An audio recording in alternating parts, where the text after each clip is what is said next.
Good morning, good afternoon, good evening, good night, wherever you are. It is time for one thing, and that is PBE Baseball. Welcome one, welcome all. I'm seeing a lot of people in the chat. I am your host for tonight, AJ887, and I'm joined tonight by my wonderful co-host, Moosey. How are you doing tonight, Moosey? I am doing very well today, AG. Thanks for having me on tonight. Always a pleasure, always a pleasure. So we got some good games coming up. We got three minors games, um, back to back to back. Then our first prime time, and then a bunch of quick sims, and then our second prime time of the evening or the afternoon or wherever you are. But yeah, we got some good games coming up. I'm gonna go ahead and get rid of the starting soon screen.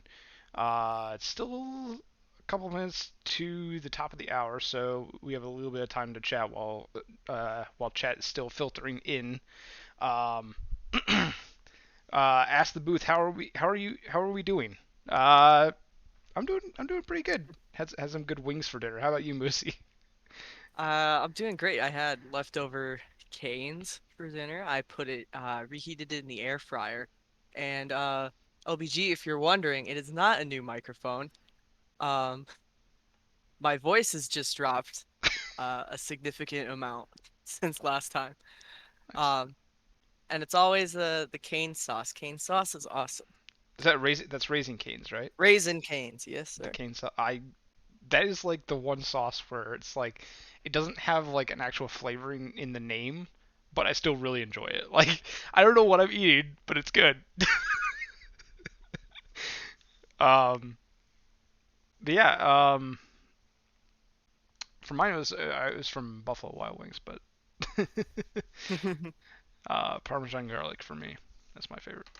All right, Buffalo but Wild Wings actually discontinued my favorite sauce, and so I will never eat there again. So, really, what sauce was that? hot barbecue. Really, they discontinued that out of all the I sauces they know. Out have? of out of every sauce they have, they discontinue hot barbecue. It makes me so sad. Well, enough talking about wings. We gotta fly into some baseball here.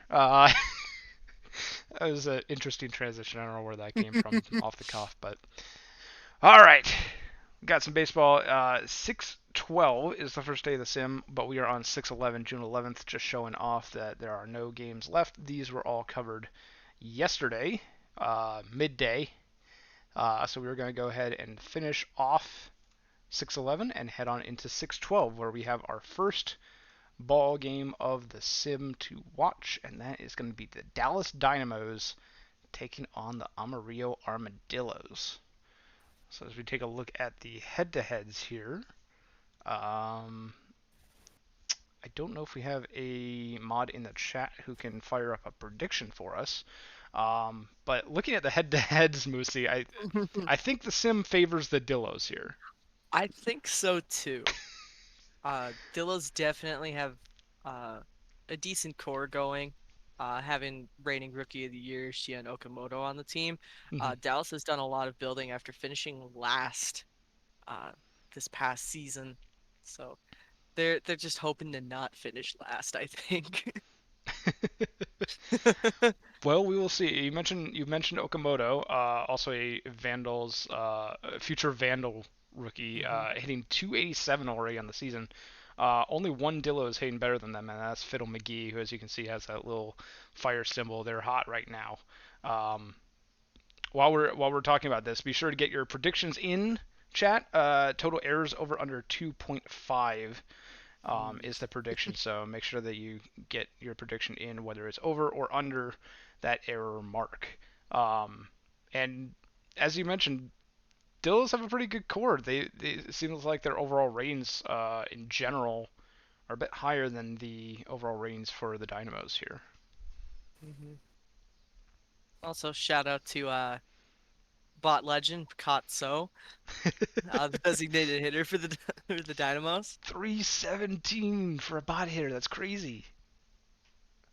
Bots have been crazy. Renny Rodriguez comes to mind. It's true. Has made the All-Star game as a starter, as a bot. Wow, that's pretty crazy. So we got Harley Fank on the mound versus Jenkins Miller. Harley Fank with a 4.13 ERA and a 1.48 WHIP. will be facing down Miller, who has slightly higher ERA but a slightly lower WHIP. Um, Looks like the K through 9 is pretty similar. Walks per 9 is pretty similar. A couple of fairly new starting pitchers, if I'm not mistaken. But Hmm. um, Yeah, Fank went, I believe, third overall in this most recent draft. Hasn't had the best luck against Dallas with an ERA over 6, but wow. has taken no decisions despite that. So both teams can score a lot of runs, but they can also give up a lot of runs.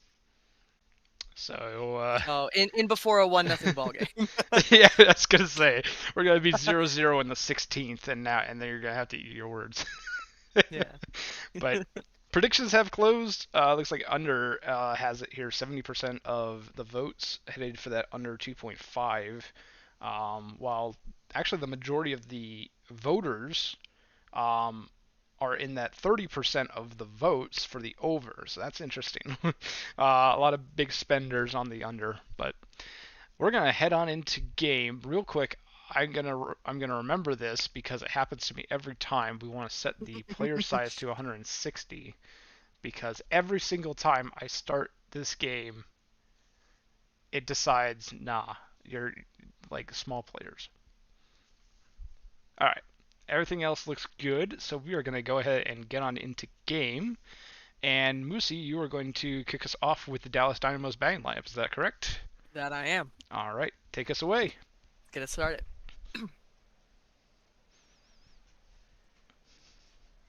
Harley Fank on the mound, facing the leadoff hitter Kay Faraday, reigning Silver Slugger winner for right field last season. They will strike out. It's good stuff already working here for Fank, who has had some rough time with the Dynamos. I'll bring up Dennis McLaughlin. He's going to ground one over to the first baseman. He'll take it himself for the second out. Then Elliott Spencer, the catcher, stepping up and will take a walk, pitch down low in the zone. Wasn't going to get him anything to hit here. Riddle McGee's going to drop one into center field. Spencer is going to go first to third. 2 outs. Runners on the corners now for Picasso. It's going to fly one out into right field. Falls just short of the warning track, caught by the right fielder out there. 1 hit, no runs for the Dynamos as we head bottom 1. That last ball hit by So probably had Hank a little bit, or Fank, excuse me, sweating a little bit. It's going to be Reggie Shrub up first. The shortstop for the Dillos is going to fly out to the left fielder McLaughlin. Beef Johnson, the first baseman, high fly ball into right, but a routine grab for Kay Faraday. Shiona Okamoto, reigning Rookie of the Year. Pop flies that one into left, and a quick 1-2-3 as the Dillos bats go down in order against Jenkins Miller, who had a great first inning there. We head to the top of the second now, still no score in Amarillo. I'll bring up Nelson Cook, the second baseman. He's gonna flop one over into center field for a leadoff single. Bring up Jack Pine, gonna take a walk, full count there. I'll put runners on first and second, nobody out. Pablo Sanchez. Sanchez is gonna drop one into center field. They're not gonna test the arm out there. The bases are loaded with nobody out. That ball is scalded into center field, but it will be caught. Sacrifice fly here as Cook does come in to score, but Boston Elders absolutely smoked that one. Just couldn't get enough distance to score more. Kay Faraday will strike out swinging. Harley Fank is just 1 out away from getting out of this mess. Ooh, Ooh, diving stop by the third baseman there. Holds on to it. Probably saved a little bit more base run in there. That could have brought the runner home from first. Runner does score on that play. Elliott Spencer's going to fly one out to right field. It is caught. Dynamos do put up a pair of runs on Fank. See if the Dillos answer. not quite rules in error there, Pablo Sanchez, but um, we will keep an eye on those for sure as Hieronymus Flex grounds out to the third baseman. Fiddle McGee flies that into right for out number 2. And it's going to be Mikey Moe, the right fielder, up against Jenkins Miller here. Ground ball is short over to first, and that's going to be out number 3. Another 1-2-3 inning for Jenkins Miller, who has already started off in a bit of a groove here as we head to the top of the third. 2-0 Dallas. Middle of the lineup for Dallas here is Riddle McGee will come in and strike out swinging. Fank is kind of settled in a little bit, getting some swings and misses, but unfortunately has 2 runs to his name so far. Picazzo's going to ground over the first baseman, tosses over to the pitcher covering the bag for the second out. I'll bring up Nelson Cook. Nelson Cook's going to strike out swinging. It's the 4th strikeout of the day for Fank over 3 innings. Hopefully he can get settled in here and Bills can answer. Miller back on the mound to face down Barnold, who's going to ground out to the first baseman. Pine taking that unassisted. Vigason gonna check his swing and no swing. That's going to be ball 4 as Vigason draws a walk. Angelo Hawkins is going to get that one past the third baseman, and that's going to be the first hit for the Dillos this game. So now we have first and second for Reggie Shrub at the top of the Dillos order. Grounder to second, over to second for 1, and over to first for a 4-6-3 double play. Still 2-0 Dynamos as we head to the top of the 4th, but Dillos bats are starting to wake up with their first hit of the ball game. Jack Pine's going to step in and he's going to split the gap between the first and second baseman, getting a single over into right field to lead off the top of the 4th. I'll bring up Pablo Sanchez, going to hit it over second baseman, tosses to the shortstop covering, over to first for the double play. I'll bring up Boston Elder. Elder, shortstop deep in the hole, makes a good strong throw there. That'll be the 3rd out of the inning. 1-2-3 inning for Fank. Looks like he's settled down nicely. Still got to get some runs to get back in this one. Run support going to be a big question for the Dillos as this game continues. Only 1 hit so far for them. Beef Johnson is going to fly out. That won't help the hit total. Okamoto is going to fly out as well. Back-to-back flyouts to left. McLaughlin taking care of both of them. Hieronymus Flex will draw a walk. That will be their 19th on the season. And a pickoff of Hieronymus Flex. A little bit too far off the bag there, Flex. And Jenkins Miller guns him down at first. So no score in the bottom of the 4th for the Dillos either. Caught him napping on the base paths. K. Faraday, lead-off hitter, is going to get a lead-off single.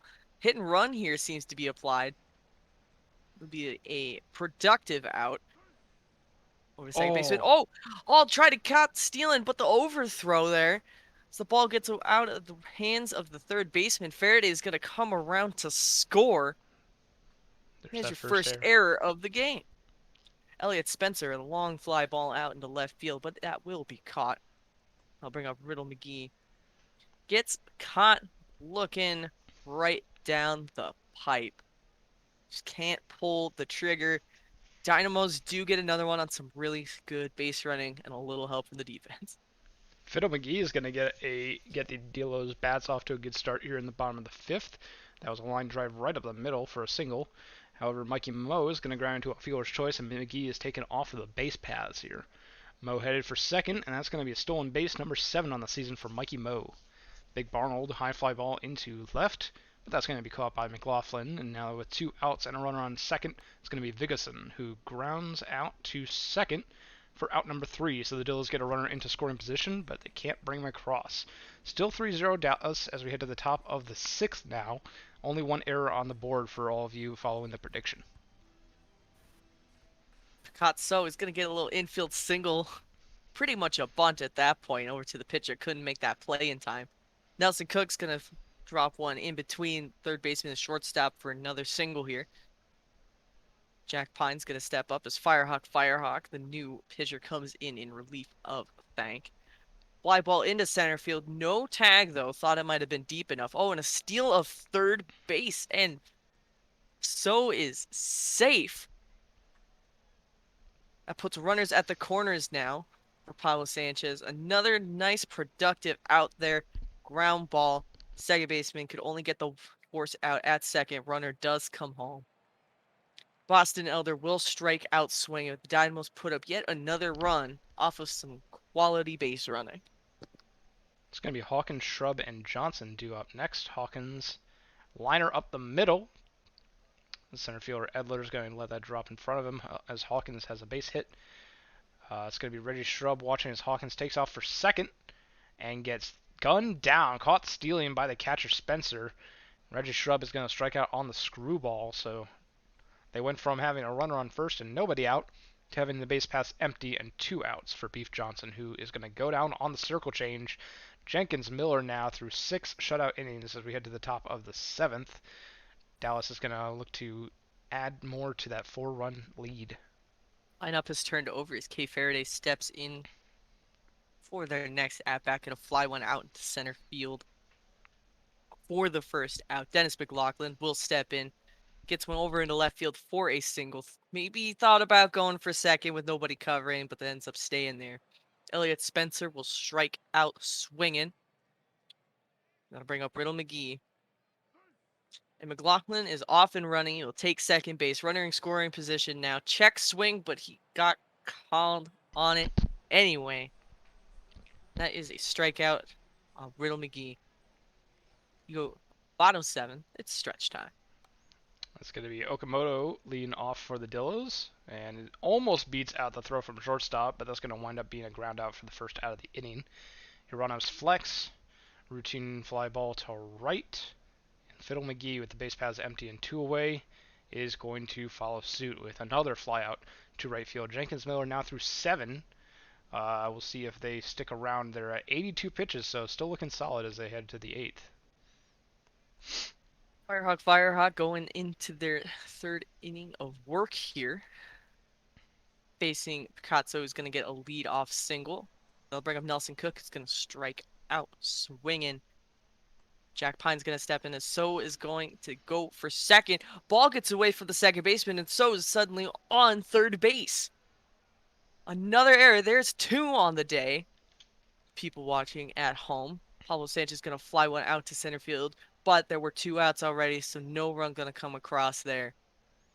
There's another error off of base running. It's going to be Spruce Butter who takes it to the mound here. And a high fly ball to straightaway center field for Mikey Moe, but that's going to be put away for out number 1. Good day on the mound for Jenkins Miller. As Barnold flies out and Vigorson grounds out to first. Spruce Butter gets them to go down 1-2-3. Still 4-0. Dills have one more shot at it in the 9th, but Dallas has a shot to add to that lead right here. And Cat was the new pitcher that came in at the end of that inning. Boston Elder, 9-hole hitter, going to hit a leadoff single here. That'll bring up Kay Faraday. Elder is taking off for second. They will be safe. Kay Faraday goes for a big swing, but it's a big swing and a miss. That'll be a strikeout for Hepcat. McLaughlin, high fly ball. Left fielder really has to range over as they were playing a little bit shaded towards center, but will get that ball for the second out. Elliott Spencer chases one.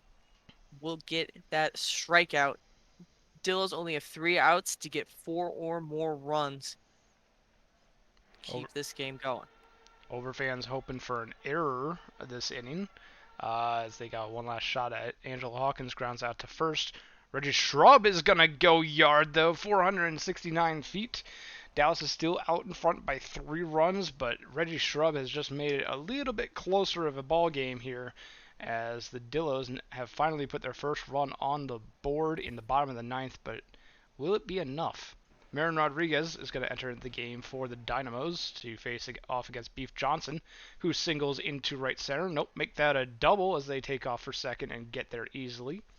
Shion Okamoto with a runner in scoring position and 1 away is going to face down Rodriguez. High fly ball into right, though, and that's going to be out number 2. Hieronymus Flex is going to get a base hit. That's going to drop in front of the center fielder. Now we got runners at the corners with 2 outs for Fiddle McGee. High fly ball into right, though, and that is going to do it for the game. So Dillos mount a little bit of a comeback there with 1 solo shot in the bottom of the 9th, but just not enough offense from Amarillo to counter the 11 hits and 4 runs from the Dallas lineup. So take a look at the hitting and the pitching. It looks like Fank's going to get lost. Jenkins Miller with a solid 7 innings, giving up no runs on 3 hits and 2 walks, is going to get the win and the Player of the Game award. Yeah. Name of the day was base running, as both errors came off the catcher trying to throw someone out. It's true, yeah. Flamingos will topple the Wheelers by a score of 11-4. Runs coming late in the game. It's like a 4 for 5 day with 2 runs and 3 RBIs by Brizzo. Couple multi-hit games for a bunch of other players, namely Yuppers, Bryant, Cena Jr., Sanders, and Condor. On the pitching side, Kagamine will take the win, their seventh of the season, going 8 1/3 to earn 9 strikeouts. Balto will take the loss and the blown save, and Havithani Brizzo will be your player of the game. Then we have the Hepcats taking down the Lemurs here 4-1. We got 2 for 3 day coming out from Zeron Pryor, who knocks in one of the 4 Hepcat runs. And Dustin Johnson goes 2 for 4, knocking in another. Louisville gets their 1 RBI from Miles Burrow. Not a lot else going on the side of Louisville's lineup.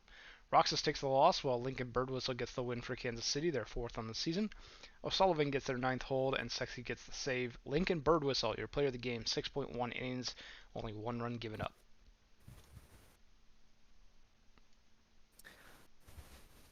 The Brew City Bears will take off the State College Swift Steeds in extra innings. Run scoring single by Vincent Aldridge off of Obi-Wan Kenobi.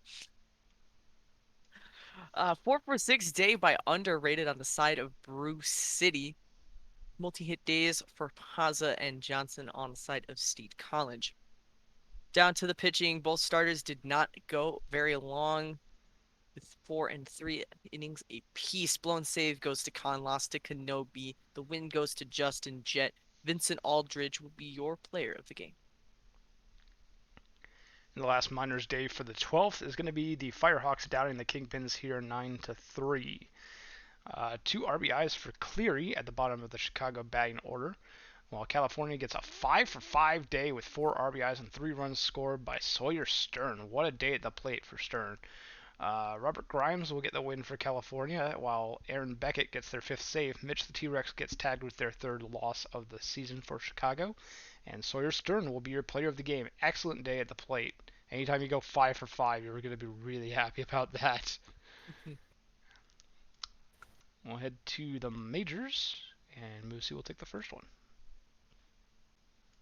Yeah, Aviators will beat the Voyagers 5-2.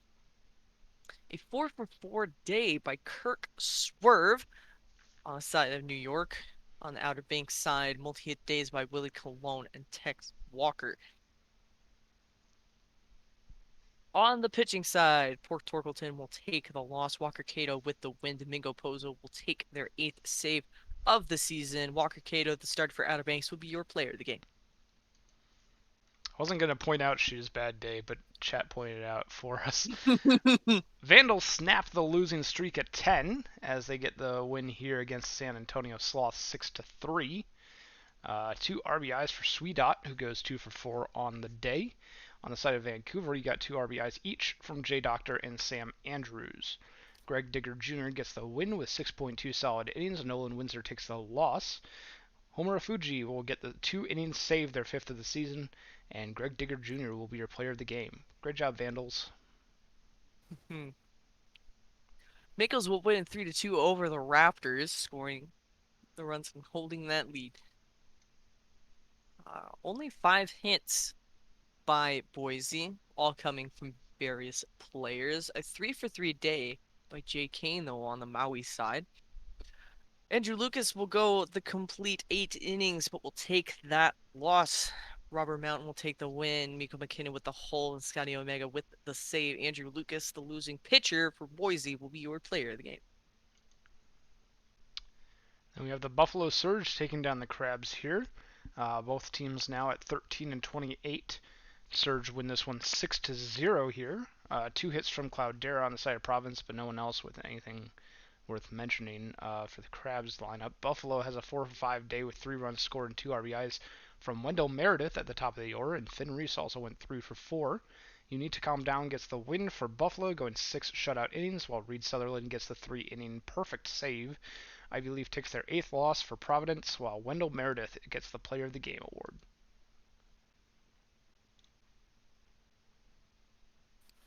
Sea Serpents pull a little bit of an upset here over Death Valley to get their 10th win of the season, a score of 4-1. Most notable player on the side of Death Valley is Elliot Alderson with a 2-for-3 day, including a walk. On Seattle's side, couple of 2-for-3 days by Adam Mella and Thurgood Sassafras the third. On the pitching side, Justin Sims will take their fifth loss of the season, 7 innings, 4 earned. Greg Maddox Jr. with the win, Grissom McThornbody with the save, and Greg Maddox Jr., the starter for Seattle, will be your player of the game. And we have the Apex taking down the Sarasota Supernovas here, 8-1, off the back of a 4-run eighth inning. 3 for 5 day for Zach Mouse, 2 RBIs each for Slice, Dover, and Twift in the heart of the Apex order. Sarasota gets 3 for 5 from holding the fart, but not much else going on there. Indy just had hits, almost hits all around. Only Tsunami missing out on that one. Doug Dangley gets the win, going 6 shutout innings for Indy, while Bolanos gets the 3 inning save, their fourth of the season. Bill Hill takes their sixth loss of the season for Sarasota, and Doug Dangley, your player of the game.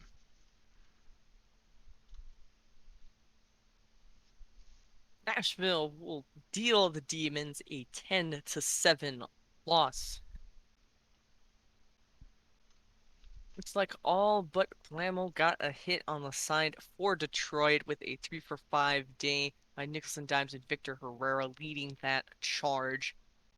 Nashville, though, only had 8 hits but managed to cash them in when it mattered. Multi-hit day for Buswell with a run and 2 RBI as well. On the pitching side, Mitchell will take the loss, 5 1/3, 8 earned runs.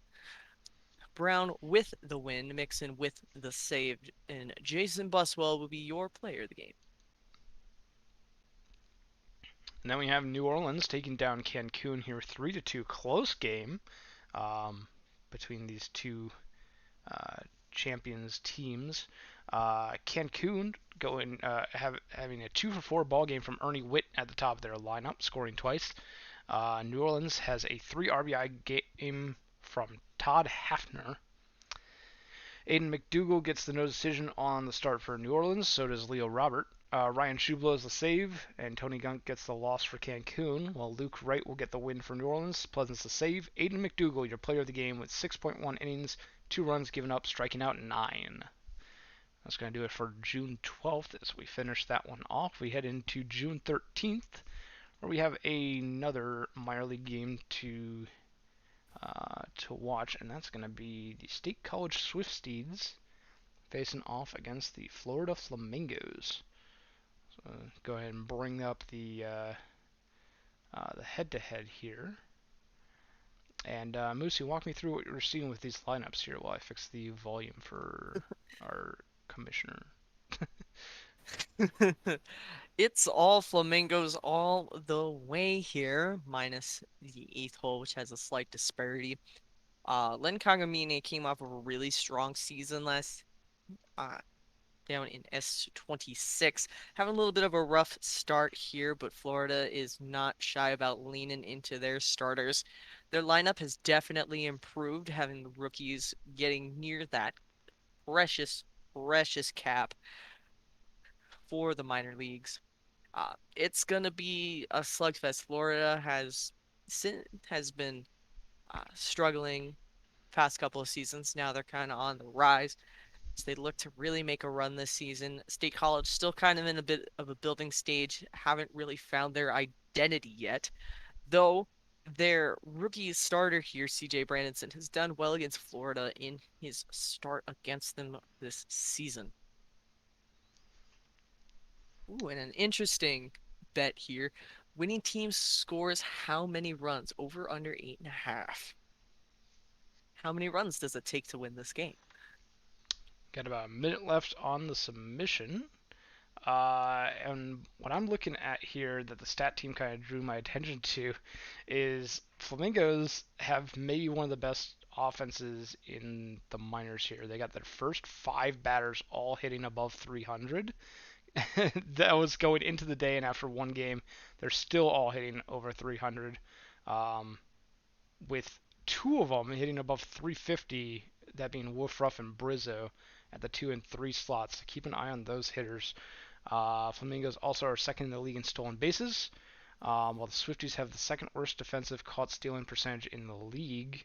So it's very possible that the Flamingos will get a lot of stolen bases here. If the Swifties can keep it close, they have been by far the more clutch team. The Swifties sit at a comfortable 6-4 record in one-run games this season, while the Flamingos have come consistently short, only 1-8 in games decided by one run. So something to keep an eye on in this game. It looks like the prediction is done. Most people are saying the over, but once again, most votes are headed for the under, the opposite of the most vote. So there's the most voters going for over and the most votes going to under, with 54% saying winning team is going to score under 8.5 runs. So it's going to be interesting to say the least here. And Moosey, it looks like you wanted to take the Swifties on this one, so you'll be leading us Indeed. into game once again, right? Absolutely. All right, let's get it underway. Len Kagamine on the mound to start this one, facing leadoff hitter James LeBlanc.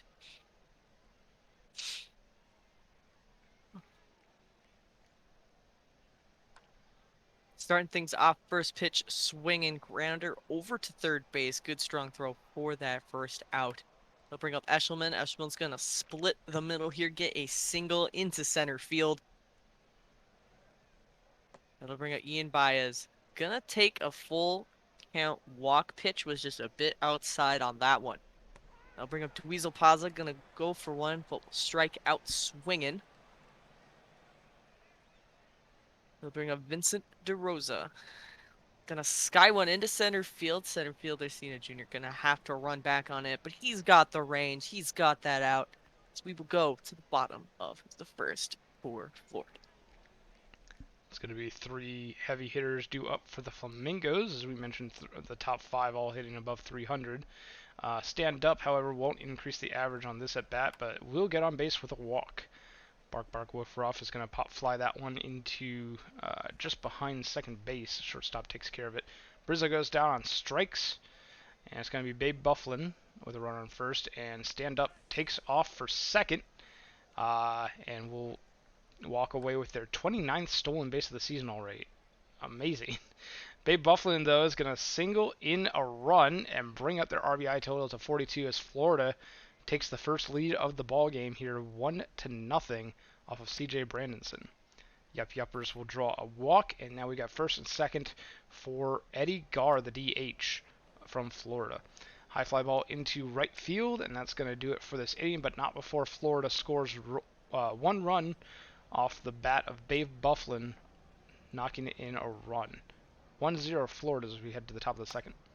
Bring up the designated hitter, Noah Johns. Ooh, and a good dive out there by Cena Jr. Robs him of a hit. Zay Johnson, ground ball over to second base, will get that second out. That'll bring up Larry Sportello. He's going to strike out swinging. A 1-2-3 inning here for Kagamine and Florida, thanks to some great defensive plays. It's going to be the bottom third of the Flamingo lineup up against CJ Brandonson here. Kyle Bryant's going to ground out to short. Jeff the Giraffe is going to do exactly the same thing. Back-to-back ground outs to the shortstop. And it's going to be Rob Cena Jr. will be three. Now this one's going to be a ground out to the pitcher. So three quick ground outs. Swifties pitching doing a great job of keeping that ball on the ground. And Flamingos go quietly here in the second. We head to the top of the third, still 1-0 Florida. Lane Kaspai will step in. Oh, and that ball gets out of hand of that first baseman. Kaspai will head on over to second. That'll bring up LeBlanc. LeBlanc, that ball is hit real hard down the left field line, and that ball will be gone. A two-run home run by James LeBlanc will put the Swift Steeds up on top, 2-1. Turn the game on one swing of the bat. Bring up Eshelman, hard hit ball over to the shortstop. Good strong throw there. First baseman corrals that one for the first out. That'll bring up Baez. Baez gonna take a full count walk. I'll bring up Dweezil Paza. Paza's gonna get one just underneath the glove of the diving second baseman. Baez will go first to third. Runners on the corners now with just one out. Ranging over is Cena Jr. Strong throw into home, but it is not in time. Sacrifice fly here for DeRosa, scores Baez. Swifties tack on another run. Bring up Noah Johns. Johns will hit one over to the shortstop. Good throw there. Will get them out of the inning. But the damage has been done here. Just a couple swings of the bat. Stand Up is going to check his swing and head on down to first as CJ Branson issues walk number 3 on the day. And that's going to be a bunt laid down by Bark Bark Woof Ruff. And that will be thrown on to second for out number 1. Woof Ruff takes off for second and is safe with their 25th stolen base of the season. Brizzo grounds that to short, who looks Woof Ruff back to second and throws on to first for out number 2. Babe Bufflin grounded to short, and that's going to go as an error as Sportello can't make the transfer. Now we have runners at the corners for Yup Yuppers, who draws a walk, bases loaded, 2 outs for Eddie Gar, the DH from Florida. Grounder to shortstop, over to second. That's going to be a fielder's choice to end the inning, so CJ Branson gets out of the jam with a little help from the defense. State College still up 3-1 as we head to the top of the 4th. Bottom of the order for the Swift Steeds. The hard hit ground ball to second baseman by Zay Johnson, but it will be that first out. Larry Sportello fly one over into right field. Rizzo will range over and make that catch because Spy will step in. A liner over into right field, but it is brought in for the third out of the inning.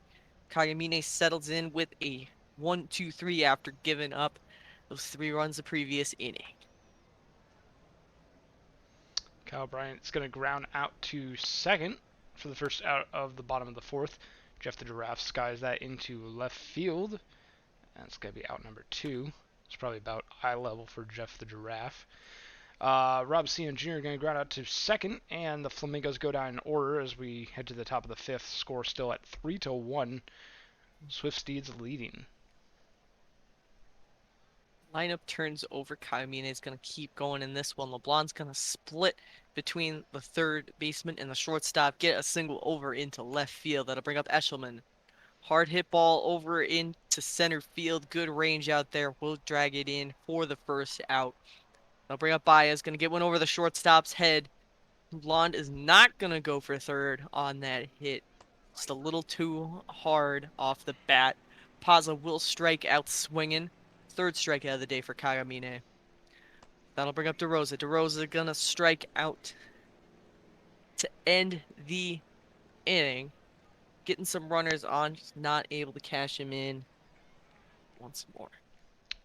Top of the lineup due up for the Flamingos as Stand Up is going to ground out to second. First out of the inning. Bark Bark Woof Ruff is going to lace that one over the second baseman's head, and that's going to be a base hit for Woof Ruff. Brizzo grounds that to second, over to second for 1, and back over to first. That's a 4-6-3 double play. Excellent play by the defense from State College. 3-1 still as the Swift Steeds are out in front. We head to the top of the 6th. A ring up designated hitter Noah Johns, who's going to go down swinging against Kagamine here in the top of the 6th. Zay Johnson will step in to bat. Hard hit ball over to third base. Throws across the diamond for the second out. Larry Sportello watches one go by, but he's called out on strikes. Another 1-2-3 inning here for Kagamine. He just needs his team to put up some runs to get back in. It's going to be Bufflin, Yuppers, and Guard due up. Bufflin with a long deep drive into right field, and that one is gone. Solo shot by Babe Bufflin to bring this game within 1 run. 393 feet on the how far did it fly, as Ian Baez unable to do anything but watch. Babe Bufflin with the long ball, and that's going to be number 8 on the season for Bufflin. Yuppers grounds that to third baseman, throws on to first for out number 1 of this inning. Eddie Gar is going to pop that into foul territory, and the third baseman Eshelman will take care of that easily. Kyle Bryant, though, is going to get that one down for a base hit into right. Jeff the Giraffe, high fly ball into left center, and that's going to be grabbed by Johnson So solo shot by Babe Bufflin will put this game within one. We head to the top of the seventh, 3-2 State College. Overs are starting to sweat a little bit, but this ball's going to go all the way to the wall in left as Spy will step in with a lead-off double. That might end Kagamine's night. Now, like I said in the preview, Florida is going to lean into their starting pitching as Kagamine bounces back, gets a strikeout of LeBlanc. Uh-oh. I'll bring up Eshelman. Hard hit ball by Eshelman, but that baby is gone. 2-run shot by Brian Eshelman. Maybe left in Kagamine just a little too long. Overs are still sweating, but not as much now. So we got a 5-2 lead for the Swifties. I'll bring up Baez, gonna strike out swinging. That'll be the second out of the inning. I'll bring up Dweezil Paza. Gonna bounce one back over to the pitcher. Kagamine makes the throw over to first for the third out, but the damage has been done here. They brought it back in, but just let it slip away once more.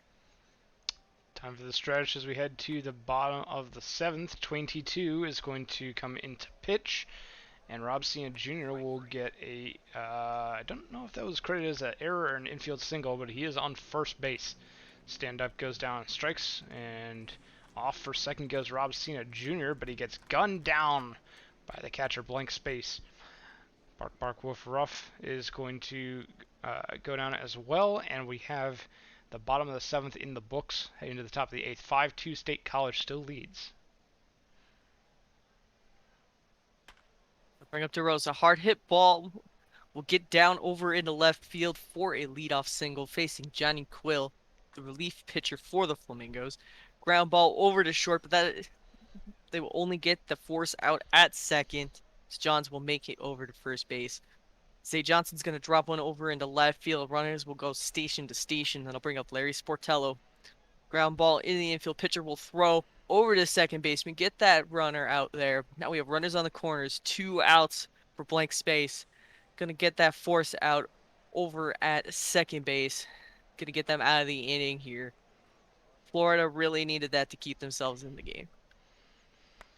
It's going to be Brizzo up here, who's going to ground out to third.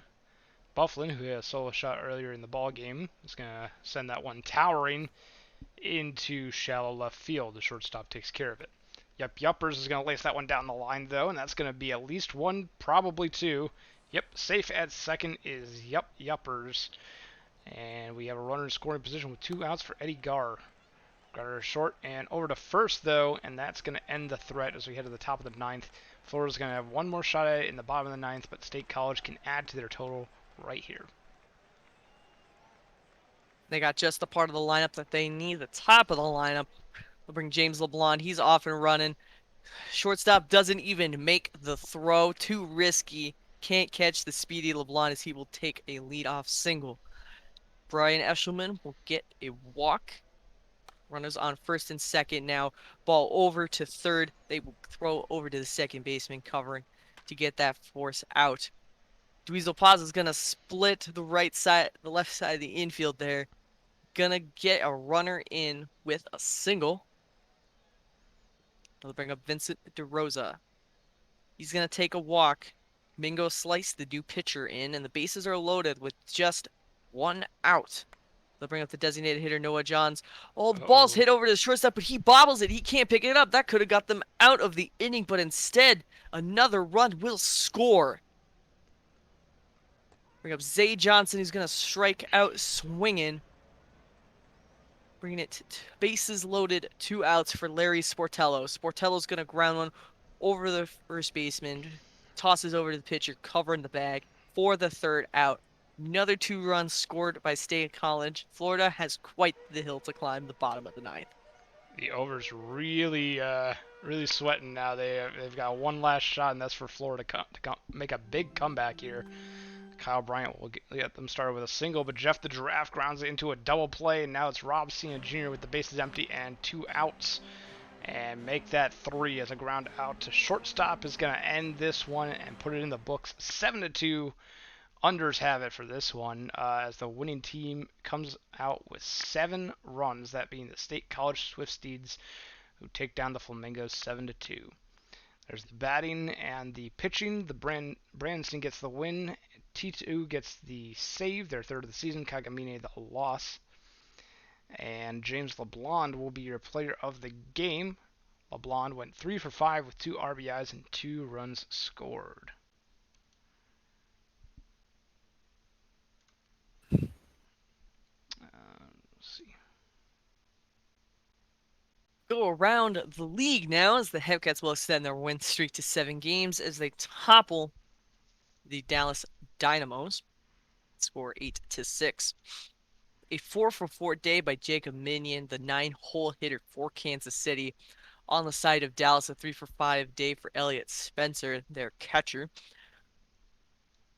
On the pitching side, Maverick Smoltz will take the win. Barney Turbo will take the save. Harmichael Redacted with the loss, and Jacob Minion will be your player of the game.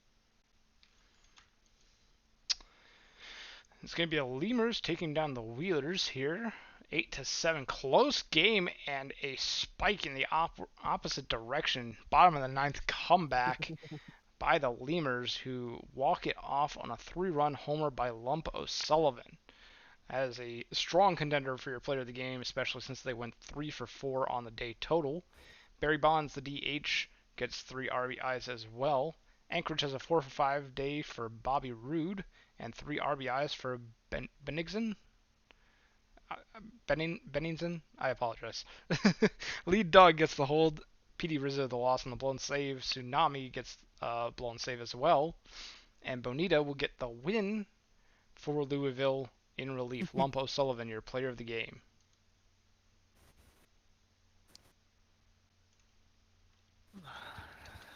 Kingpins will take down the Dillos 11-7, scoring a ton of runs in the top of the third. Couple of multi-hit days for Chicago.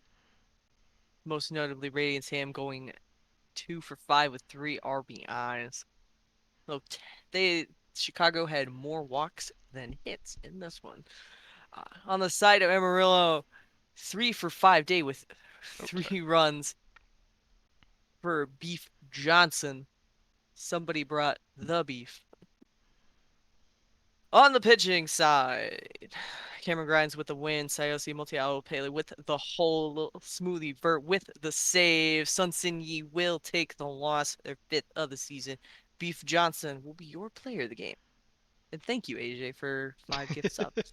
I'm trying to stick it to hummus here. Trying to make me spend money in the store. I spend my money how I want. And I want to spend it now. California Firehawks take down the Brew City Bears here 5-3. People were looking at California getting no hit in the chat and trying to jinx it. And they certainly did, as the Firehawks come back to win this one. 2 RBIs for Encarnacion on the side of California, and a 2 for 3 day for Jardine. Brew City gets 2 RBIs on a 2 for 4 day from Stevie Steve, and has a 3 for 4 ball game from Reagan as well. Arms blows the save, Gooser the loss, Boyd Jr. the win, Branson with a save on the side of California, and Woe Millis will be your player of the game with 5 solid innings, giving up only 1 run on 2 hits and 2 walks. We'll do it for the minors. We head to the majors, and that will bring us to this one. A little bit of a back and forth game, but it finally ends way deep in extras. 3-0 win for the Vandals. The only run scored in the 14th inning. A 3 for 6 day for Sack Lodge. Multi-hit days for Trevin Knight and Jarrett Goffard. On the pitching side, lots of great performances of the day. Namie McNamerson will take the win. Slim Dugan with the loss. Going 3 1/3, but giving up those 3 runs. John Rayner will be your player of the game. And Muckers O'Houlihan sets the Vancouver regular season extra innings game record for No, strikeouts no, with we're, five, we're not going to talk about that. We're not going to talk and about. ties the Legends regular season extra inning game record for strikeouts with six. No, no, no. We're going to talk about how Billy Greer's pitching in relief. Yeah, Uh, that's not great for San Antonio that's fans to see the starter not coming up. fantastic. Also, Yikes. if five strikeouts is a platinum sombrero, what is six? Is that diamond? Have we gone full diamond Uh, here? I don't know. I guess so. Is that a Diamond diamond sombrero. sombrero? I don't know. Something I've like never that. seen that. I I've don't never want. seen it referenced. I don't want to talk about it. Muckers deserves better. Outer Banks Aviators take down New York Voyagers here 3-2. Looks like a bit of a comeback here. It was 2-1 going into the bottom of the ninth, and Outer Banks walks it off on a run-scoring single by Willie Colon. 3 for 4 day for Cologne, knocking in one and walking once. New York has 2 RBIs from Kirk Swerve. Abadir takes the loss and blows the save. Choke gets the hold. Ben Caden the win for Outer Banks, and Bob Beaumont is going to be your player of the game. Mike says, "How don't you score for 14 innings?" That's an excellent question. It That's an takes I excellent think it takes a question. lot more talent to not score for 14 innings than it is to score 14 runs. Makos will win in a pitching duel 2-0, despite getting out hit. Winning run came off the bat. Looks like John Cannon the only one to get an RBI. So maybe an RBI double play, something like that. Weird. 2 for 3 day for RJ Menard though on the side of Boise. On the pitching side, Vivi Zeilman will take the loss. Michael Knightrider will take the win. Calvin Stormbless the hold. Scotty Omega with the save. Michael Knightrider, the starter for Maui, will be your player of the game. Providence Crabs down the surge here, 9-6. High scoring game. 3 RBIs for Cloudera at the top of the Providence order, while 3 RBIs for Bruce Buckley as well. Buffalo gets 3 hits each from Meredith and Gonzalez, the 2 GMs, and Svanberg gets 2 RBIs. Jack Rollo, the 7th loss on the season for Buffalo. Rich Evans, their 6th win for Providence. Higgins and Murley get holds, while George Washington Crab gets the save. And Yuto Kira Cloudera is your player of the game. Apex will beat the Supernovas 8-0 off the back of stellar pitching, I'm sure. 2 for 3 day with 2 runs and 2 RBIs for Jody Quinn, though Eagle Eyes got themselves a grand slam, tackling 1 hit, 1 run, 4 RBIs. On the pitching side, Tim Gavlin will take the loss, 7 innings, 3 earned. Shifty Lagoose with their 7th win of the season, 8 innings, nothing earned off of them. And Shifty Lagoose will be your player of the game. Then we have Nashville taking down Detroit here 4-2. Late scoring for Nashville gets them the win. 3 hits each for Rose and Munson, 2 RBIs for Luongo. Detroit gets a 3 for 4 day out of Danny B, and 2 RBIs from Blamo. Vaughn takes their 5th loss. Ride on Dirty blows the save. Boat Sea Gripper the win, their 3rd on the season for Nashville. Law gets the hold. Shigeno the save, and Ricky Vaughn, despite the loss, will be your player of the game. 5.2 innings pitched and 0 earned runs, 3 runs total on 7 hits and a walk, striking out 6. Wasn't his fault. Guess not. Rougarou will beat the Toros 10-5, scoring a 6th spot in the 5th inning. Bunch of 3-hit days coming off the bats of Gustav Beauregard, Richie Bonanza, and I totally get the first day, but Geronimo, you know who you are. The Cancun side, multi-hit days by Witt and Drozdov. On the pitching side, Nakamura will take the win, their 8th of the season, going 8 innings, 4 earned, though 10 strikeouts. Viagetti will take the loss in this one. Hiro Nakamura, your player of the game. Via Getty got Via Gotti. And That caught me off guard. thank you, Casey. I appreciate that. Alejandro Geronimo, thank you. I will put that in my brain for later. Oh my gosh. Via Gotti.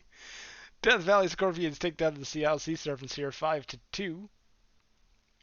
The two RBI come from Thurgood, Sassafras, and Scruff McGruff on the side of Seattle, while Death Valley gets a 3 for 5 ball game from Elliot Alderson and two RBIs from Chris Jacob. Herbie Farnworth gets the win, improving to 8-3 on the season with a quality start. Troy Pressing gets their fourth save. Harry Balls takes the loss for Seattle, falling to 1-9, and Herbie Farnworth will be your player of the game. That will do it for June 13th, so we head into June 14th. And we have no majors games to show off, but we will head down to the minors for one of these five games, that being the Anchorage Wheelers versus the Louisville Lemurs. It's going to be Huncho Gusto on the mound versus PM Scram.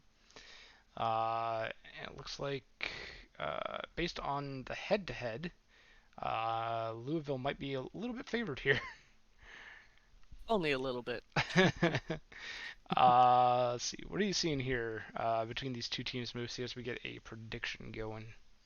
Pitching is the name of the game. PM Shram got demolished facing Anchorage earlier this season. Huncho Gusto has been pretty good uh, for the Wheelers. Lot of young bats for both teams, though probably one of the best minor league players, I guess, by WAR now, Andrew Myth, is on the Lemurs side. Yes, believe it or not, an 81.00 ERA is not good. No, it's fine. No, it's fine. Everything's fine. Uh, though both pitchers haven't really faced these hitters too much. It is uh, not really. It's an out of division game. Though a couple of these hitters for Anchorage have gotten hits off of Schramm. So even though things might not be looking very good for Anchorage on the batting side, facing a pitcher that they know they can hit definitely will help them in this one. I was gonna mention it, but chat beat me to it. 9 earned runs an inning. That's an 81 ERA. That's pretty nuts. So Scram definitely struggled against the Wheelers earlier this season. We'll see if they can bounce back. Not looking so hot this season. Probably due for a good start. Is PM Scram. They're going to be facing down Huncho Gusto on the mound, and the prediction is who's going to win. You got about a minute left. We get the Woof Woofs and the Zaboomafoo. Did you watch Zaboomafoo when you were younger? I did because I went to a um a home daycare that Mhm. that only had like public channels, so PBS Kids was my jam. I think I watched it once or twice, but it's really like in the back of my mind as like I don't remember this too well, but I do remember I watched it. It was along the same lines as like Between the Lions, I think, which was one of my favorite shows.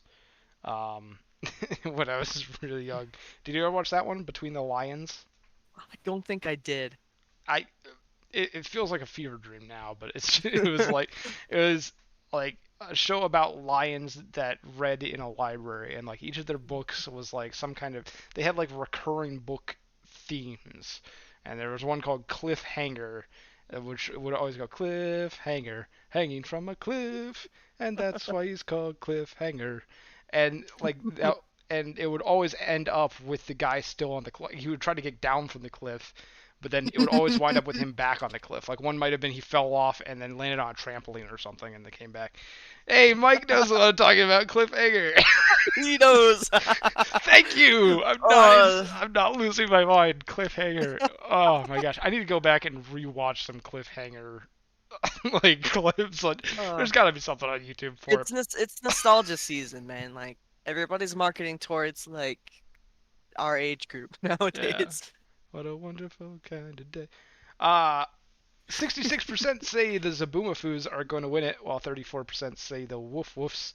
Once again, big spenders on the majority side of the votes. There's only 5 people voting for the Lemurs, but 11 voting for the Wheelers.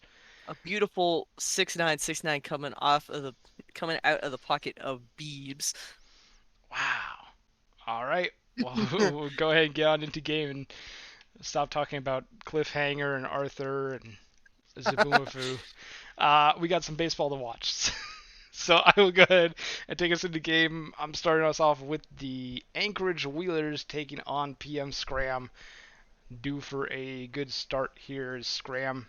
Josh Sanders, Vandal rookie, future Vandal, up to bat first, batting 330 on the season, is going to improve that batting average with a single into straightaway center off of PM Scram.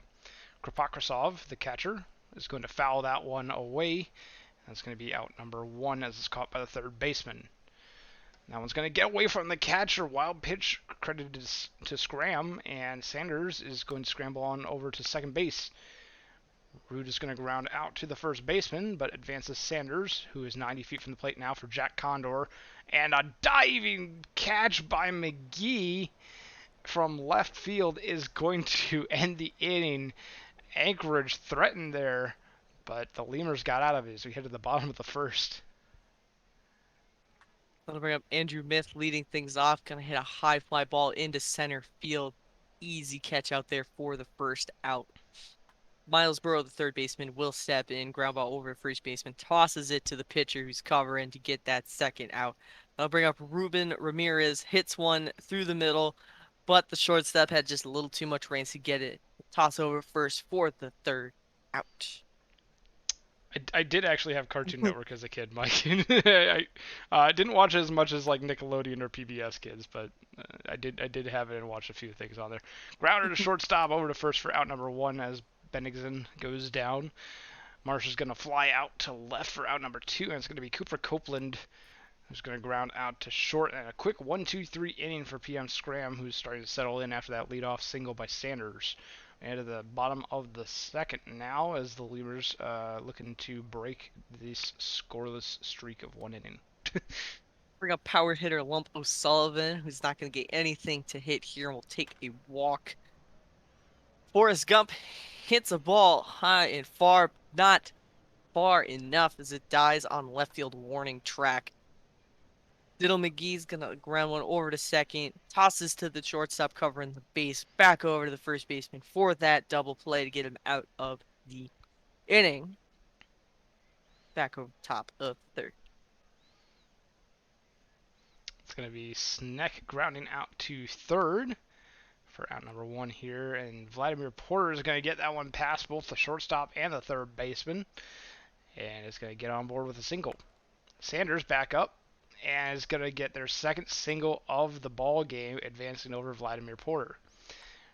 Krapokrasov is going to sky that into shallow left. Third baseman runs back and grabs it, and it's Rude with runners on first and second and two outs, who grounds out to third to end the inning. Anchorage gets a couple of hits, but they leave two on base as we head to the bottom of the third now. Louisville Lemurs looking to put a hit on the board. Bottom of the order here for the Lemurs. Chet Jaguar is going to hit one over to third baseman. Strong throw will get him out at first. Barry Bonds, designated hitter, will take a walk. Then I bring up Kyle Eliasson.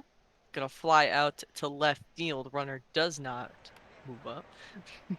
Brings up Andrew Myth. High fly ball into right center. Center fielder will take that ball. It's going to Also, be Mike, I'm talking about 4Kids. The the TV station. the TV station. It was awful. Kids Bop is bad though, straight up. Jack Condor is gonna go down on strikes. Bennigsen, high fly ball. The first baseman is gonna grab that one. It's gonna be Stan Marsh, the right fielder, with two outs and the bases empty, and Marsh is gonna go down on strikes as the Wheelers go 1-2-3. We get to the bottom of the fourth. It's gonna be the Lemurs due up again with Burrow, Ramirez, and O'Sullivan. Miles Burrow will slap that one off the bat, but it will die in center field for that first out. Brings up center fielder Ruben Ramirez. Flies one over into left field, drops just in front of the fielder's shoes for a single. Lump O'Sullivan's going to hit one high and far into center field, but it will be caught out there by Condor. They'll bring up Gump. Gump gonna hit one over into left field, but this time the fielder will get there to make that play for the third out. Still no score here, so we will go to the top of the fifth.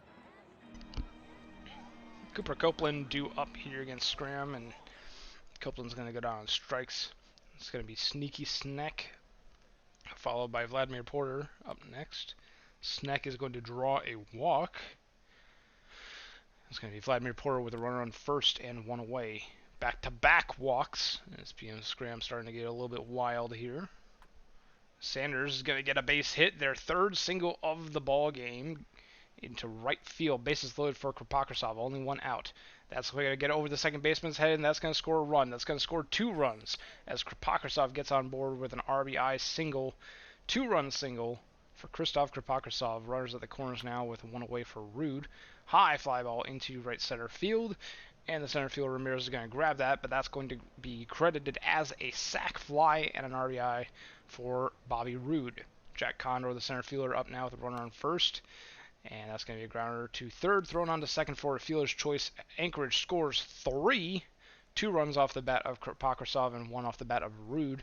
As we head to the bottom of the fifth, Anchorage up 3-0. It'll bring up Dylan McGee facing Gusto. Will ground out to second baseman for the first out. Jet Jaguar is going to ground out also to the second baseman, though shading more towards the bag. Bring up Barry Bonds, ground ball over a third. Good, strong throw. Will get the third out. 1-2-3 inning for Huncho Gusto. Keeps the momentum in Anchorage's favor. It's going to be Bennington, who is going to launch that up the middle. That'll be a single for Max Bennington. Stan Marsh, high fly ball into right field. Not even to right field. That didn't even make it out of the infield as the first baseman tracks back and catches that. Runner on first for Cooper Copeland, who goes down on strikes. And it's going to be Sneaky Snack now, who goes down on strikes as well. Back-to-back strikeouts to finish out the inning for Samson Price, who had just entered the game and dealt 2 strikeouts to the 2 batters they faced. Head to the bottom of the 6th now. Bring up Kyle Eliason. Gonna fly one over into right center. Center fielder will take it himself. That'll bring up Myth. Uh-oh. Myth gonna fly one over left field. That one will be gone. Andrew Myth hits their 5th home run of the season. Puts Louisville on the board, the bottom of the 6th. Miles Burrow gonna hit one over to shortstop. Tots it over to first, gets that second out. They'll bring up Ramirez. Ramirez will ground it over to the first baseman, takes it himself for the third out. But the Lemurs do get on the board. They got a little bit of ground to make up still on Anchorage, who has a 2-run lead now. And Port Triple enters the game to face down Mace Vladimir Porter. Vladimir Porter is going to go down on strikes. And it's going to be Josh Sanders due up. He's got that fire symbol next to their name. They're 3 for 3 on the ball game, hitting .340 on the season. And that's going to be a 4 for 4 ball game for Josh Sanders with 4 singles. Krzysztof Krapokrasov now up. Fly ball into center field, and that's grabbed by Ruben Ramirez. Bringing up Bobby Roode. He's going to draw a walk on a 3-1 count.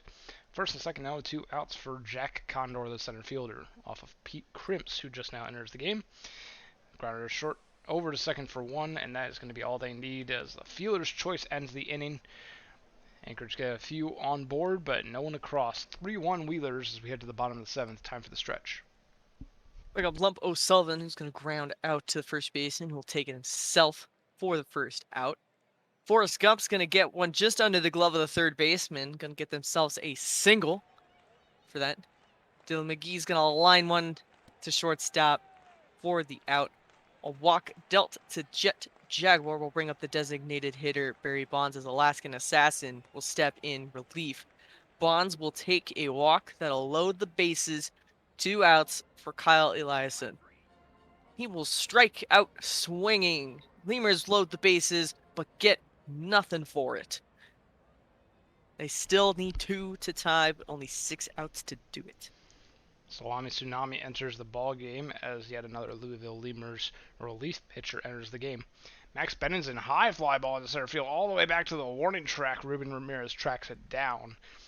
Stan Marsh up now is going to go down on strikes. That's going to be out number 2 here in the top of the 8th. Cooper Copeland with the bases empty and 2 away will face down Salami Tsunami.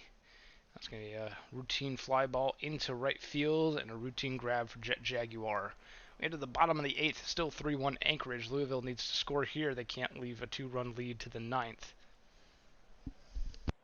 They got the top of the order up. Andrew Myth is going to sky one into center field, but it will be caught for the first out. That'll bring up Miles Burrow, the third baseman. Going to hit it hard to his counterpart, but will be thrown out at first. Ruben Ramirez going to hit one over the first baseman, tosses to the pitcher covering for the third out. A 1-2-3 inning is not what Louisville needs right now. They only have 3 outs to come back in this one. And Anchorage is going to want to extend their lead here, and they're off to a good start with Sneaky Snack batting that up the middle for a base hit off of Salami Tsunami. Vladimir Porter goes down on strikes on the 2-2 count. And it's going to be Josh Sanders, who's already 4 for 4 on the ball game. Gilberto Lamar enters the ball game, and Josh Sanders goes yard. That's going to be a 5 for 5 ball game with 4 singles and a home run. 438 feet on the how far they fly, putting Anchorage up now 5-1. It's going to be Christoph Krapokrasov due up. They're going to be issued a walk by Lamar. It's going to be Bobby Roode, who goes down on strikes for out number 2. Runner on first with 2 away for Jack Condor. He's going to go down on strikes, but not before Anchorage puts up 2 more on one swing of the bat by Josh Sanders. We head to the bottom of the 9th. Louisville's got a mountain to climb. They got the heart of the order here. Lumpo Sullivan going to hit one over into right field, but it will be caught. Now down to only 2 outs. They'll bring up Forrest Gump. He's going to drop one into the right center field. He's going to get on with a single. That'll bring up Diddle McGee. Hits one over the first baseman, over to the shortstop covering the second base bag, but that is the only out they will get. 2 outs now. Jet Jaguar will take a walk. Pete Rizzo will step in relief to face Bonds. Bonds gonna line one up the middle. Not gonna score a run. Runner holds up at third, but the bases are loaded with 2 outs for Kyle Eliason. Gonna fly one into center field, but it will be caught to seal the deal for Anchorage. Taking a look at the batting of the game we just saw. Hunter Augusto will get the win. Assassin gets the hold. P. Rizzo the save. Scram takes the loss. Their 6th of the season for Louisville. And Josh Sanders will be your player of the game with that 5 for 5 day at the top of the order. 4 singles and a 2-run shot in the 9th inning. If you're the And I agree. I agree, Beebs. They are cursed because Davey uses light mode. This is true. Man, if you're Josh Sanders GM, a Majors GM who drafted them, you're gonna be smiling. Can't see, but I shook my head pretty heavily there. Firehawks will beat the Bruce City Bears 6-4. A couple of multi-hit days, those most notably a 3-for-4 day with a run and an RBI by Connor McNasty on the side of California. You got a couple of 3-for-5 days for Dotson and Encarnacion. On to the pitching. Bumbles will take the loss. Tipton with the win. Dot a hold. Beckett with the 3-inning save. Jose Slaseco will be your player of the game. Over to Florida as the Swifties dominate the Florida Flamingos 12-4. What a game for State College. 3 RBIs coming from Eshelman and a 5 for 6 game for Paza. Florida gets 3 RBIs on a 3 for 4 ball game from Bark Bark Woof Ruff. Damian Jansen Crenshaw takes a loss for Florida, unable to get anywhere in the second. Perry gets the win for State College, and Dweezil Paza is going to be your player of the game, tying the State College regular season game record for hits with 5. Hepcats put the beating on the Dynamos, winning 15-3. Hate to be that pitcher. Couple of big multi-hit days, though most notably a 3 for 6 day with 4 RBIs coming off the bat of Jets Stargasm on Kansas City, a 2 for 5 day though K Faraday on the side of Dallas. On the pitching, Finn Schultz will take the win, our sixth of the season. Dirty Dog will take the loss. Dustin Johnson will be your player of the game. And last but not least, for the 14th, we have the Dillos taking down the Kingpins here 7-6 in quite a comeback. They were down 6-1 going into the bottom of the 7th and scored 6 runs in the 7th and the 8th. 4 for 4 day for Beef Johnson, scoring 3 times. Big Barnwell getting 3 hits on the day as well. Chicago has 4 RBIs coming out from Hudson Lane. Great day at the plate for Lane, who goes 2 for 3 with 2 walks. Smoothie Vert gets the loss and the blown save for Chicago. Kingpin the hold. Mrazek gets the win for Amarillo. 2 innings of shutout ball. And Beef Johnson will be your player of the game. That will do it for. Excuse me, that'll do it for June 14th. As we head on into June 15th, we've got our first prime time game of the day. That's going to be the Outer Banks Aviators taking on, the San Antonio Sloths. Well, now you jinxed it. I did not mean to jinx it. I did not mean to jinx it, I swear. And we got Billy Greer on the mound, who pitched in relief a little bit earlier this sim. So that'll be interesting to see if the exhaustion from the previous game will get to Greer, or if they'll still be able to perform up to their high expectations. 2.22 ERA and a 0.86 WHIP on the season, going 5-3 so far. But what are you seeing in these two lineups here, Moosey, as we get a prediction going? Well, for me, OBX is kind of middle of the order. Seems to have a history of doing really bad against Grier. All hitting around or under 200, though the leadoff and 9-hole hitter have hit pretty well against him. Sloths have been underperforming, but they're a very young squad and have a lot of room to grow, especially trying to face a team like OBX, who walked away with, is it 77 wins last season? Something ridiculous like that. Ended up winning it all. Both pitchers have faced these teams this season. Looks like they faced each other. Neither of them gave up a run, so we'll see who cracks first here. Both pitchers also have a whip under 1, which is insane.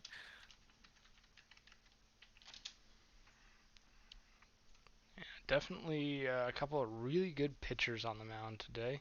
We do have some stats from the stat team as we take a look at that prediction. Got about a minute left on who wins. Stat team says San Antonio is currently on pace for just their sixth losing season in franchise history. I don't know if that's the case anymore. I don't know. It doesn't show the records. Um, Fewest at bats in the Legends, combined with the lowest batting average and the lowest on base percentage, but 3.3% of their hits are home runs, third highest rate in the conference. Even more interesting, they've given up the third fewest home runs, so the pitching doing a really great job of keeping that ball in the park. Billy Greer is 4-1 at home. Same number of appearances, innings pitched, and earned runs at home and on the road, though. Aviators fielders have committed the fewest errors in either conference. Because of their low error rate, the team has a higher ERA but lower actual runs allowed per inning of any Legends team. Tex Walker currently batting 355, and Justin Ripspod has struggled on the road with a 6.08 ERA in their 4 appearances. So thank you to the stat team, to Casey Colby for writing that up for us. Prediction is closed. 62% of the votes are saying OBX, while 38% of the votes are saying the Sloths. And actually, even on this, in terms of the voters, 8 people for each side, I should say. Um, as Sim seems to favor the Aviators, so does the prediction. As we head into the game, it's going to be the Aviators up first against that Sloths pitcher Billy Greer, who had a relief appearance earlier in tonight's sim. So as we head on into game, we're going to see if Billy Greer can can keep that stamina up. It's going to be Dub City. Arno Drachenberg and Willie Cologne due up for the Outer Banks Aviators here in the top of the first. First pitch, here we go. We are underway as Dub City will fly out into center field. A sliding catch by Trevin Knight. Drachenberg is going to get that one down, though, in left center field, and is going to be on board with a double. Willie Cologne, the right fielder, is hot hitting right now. And with the runner in scoring position, that's who you want to see up as a hot hitter. That's going to be a base hit and a double for Willie Cologne into right field. RBI for Cologne, their number 38 of the season. And with the runner in scoring position, now it's Klaus Bergen-Cannon who's going to ground that one just past the first and second baseman. How did no one pick that up? That is going to wind up at second is Klaus Bergen-Cannon, and we'll score Willie Cologne. Litter is the DH. We'll go down on strikes, and that's going to be out number 2. It's going to be Dan Halen due up now. Ground ball to the first baseman. Sweetout got to step on first for out number 3, but not before OBX strikes first for 2 runs. Then I'll bring up Stan Antonio. Gonna hit one Wow. real hard over into right field, and that's gonna be a lead-off home run for the Sloths off the bat of perennial MVP Stan Antonio. I looked down and heard that one, and I'm like, that one's gone. Big up Acuna Matata. Gonna hit one over to short. Good throw. We'll get him out at first. Christy Abbott steps in. Gonna hit one also over to shortstop. Nice long throw for deep in the hole. Get out. And Chris Jimenez will get caught looking for the third out, but not before having a little bit of an answer to OBX. Billy Greer back on the mound as Linus Riverboat will ground out to the second baseman. Tex Walker hitting .365 on the season. High fly ball into right center field all the way back to the track, but Trevin Knight is going to make the grab. Tyler Swift, the center fielder. Fly ball into left, and that's going to be caught by the left fielder Matata. And OBX goes down in order here in the top of the second. Here to the bottom of the second, still 2-1 OBX. Pork chop sandwich is going to hit one the other way into left field. Going to get a leadoff single. I'll bring up Trevin Knight, who will drop one in front of the left fielder for a single. Going station to station are the runners. Sweetout's going to fly one over into right field. Too shallow for a tag on that one. I'll bring up Gofford. Gofford's going to hit one over the reaching glove of the second baseman over into right field. That will load the bases with just one out for Bobby McDonald Jr. He's going to go down on strikes. That leaves the bases loaded for Stan Antonio. Going to hit one over the shortstop into left field. That's going to score one. That's going to score 2. A 2 RBI single. Stan Antonio moves up to second on the throw. The Sloths have a lead in this one. Brings a Matata. Ground ball over to short. Good throw there. Will get that third out. Sloths do answer in a big way, taking the lead 3-2. And yes, I'm confident. I'm pretty sure that part of the stadium is slightly shorter just so Stan Antonio can hit a home run. Dub City going to line out to the left fielder for the first out of the third. Drachenberg is going to go down on strikes for the second out of the third. It's going to be Willie Cologne, the hot-hitting right fielder. The base is empty and 2 away. But Cologne goes down on strikes as well. And that's going to be a 1-2-3 inning for Billy Greer as we head to the bottom of the third. Sloths looking to extend this lead.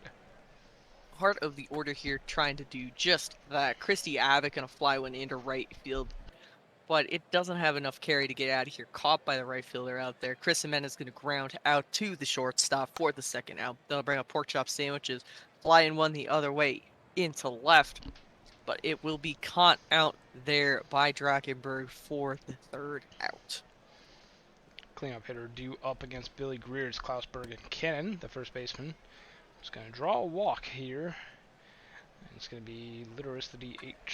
The runner on first and nobody away. That's going to be a base hit into left field. Now we have first and second for Dan Halen.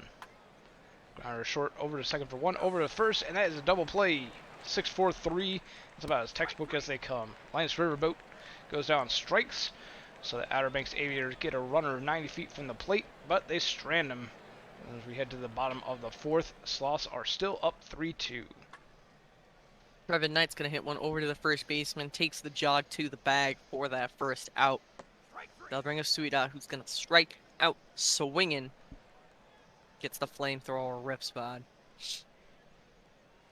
I'll bring up the right fielder, Jarrett Goffard. Steps in, gonna bounce one just in front of the plate. Catcher makes a great throw to secure that third out. OBX hasn't scored since the first. To see how much they can answer in the fifth. They'll start off with Tex Walker grounding out to shortstop for out number 1.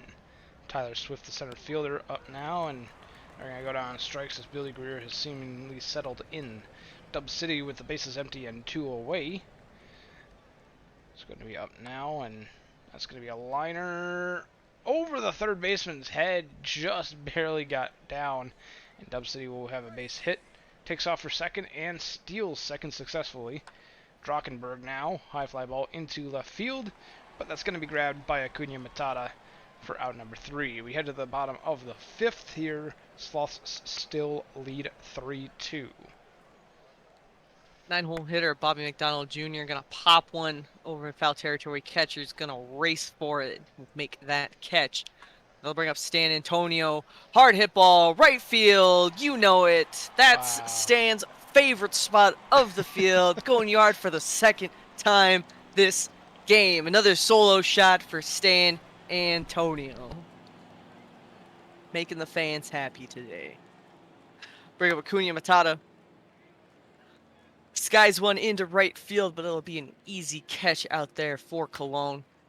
Christy Abbott, hard hit ball, but it is a line shot straight to that right fielder, Cologne, for the third out. Not before some more noise made off the bat of Stan Antonio. And some bum named Alex Johnson enters the game for the Sloths. And immediately gets Willie Colon to ground out to first. Base hit by Bergen Cannon, though. It's going to be a single as we head to the DH Litteris with a runner on first and 1 away. High fly ball into right center field, but the center fielder Knight is going to take care of that one and brings up Dan Halen. Dan Halen goes down and strikes. After giving up a single to Bergen Cannon, Johnson settles down a bit and gets out of the inning. We head to the bottom of the sixth now. Sloths looking to extend their 2-run lead. Your spot's still working in this one. He will strike out the shortstop, Chris Jimenez. That will bring up second baseman Pork Chop Sandwiches. Gonna fly one into left field, but Drakenberg makes a good catch out there. Trevin Knight grounds one over to third, makes it a close play at first, but that will be the third out of the inning. It's going to be the bottom third of the order due up for the Aviators against Johnson. Linus Riverboat is going to foul out behind home plate on the left-hand side. Tex Walker goes down and strikes. And it's going to be Tyler Swift up now with the bases empty and 2 away. Center fielder for the Sloths is going to ground that one to the first baseman, who throws on to Johnson, who's covering for out number 3. 3 up, 3 down as the Aviators go down in order. Into the bottom of the seventh as it's time for the stretch. I'll bring up Sweetot, who's going to go down on strikes. Rear spot's still going pretty strong in this one, despite being currently on the losing side of the decision. They'll bring up Jarrett Goffard. Gonna fly one over into right field, but a good there by Cologne will secure that second out. Bobby McDonald Jr. gonna fly one over into right center, but a good catch out there will get that third out. A 1-2-3 inning for Ripspod. He's been having a great game despite giving up 4 earned runs. Johnson back on the mound to face the top of the Aviators' order. Dub City will be issued a walk to start off the top of the 8th. Drockenberg goes down and strikes. That's going to be out number 1 here.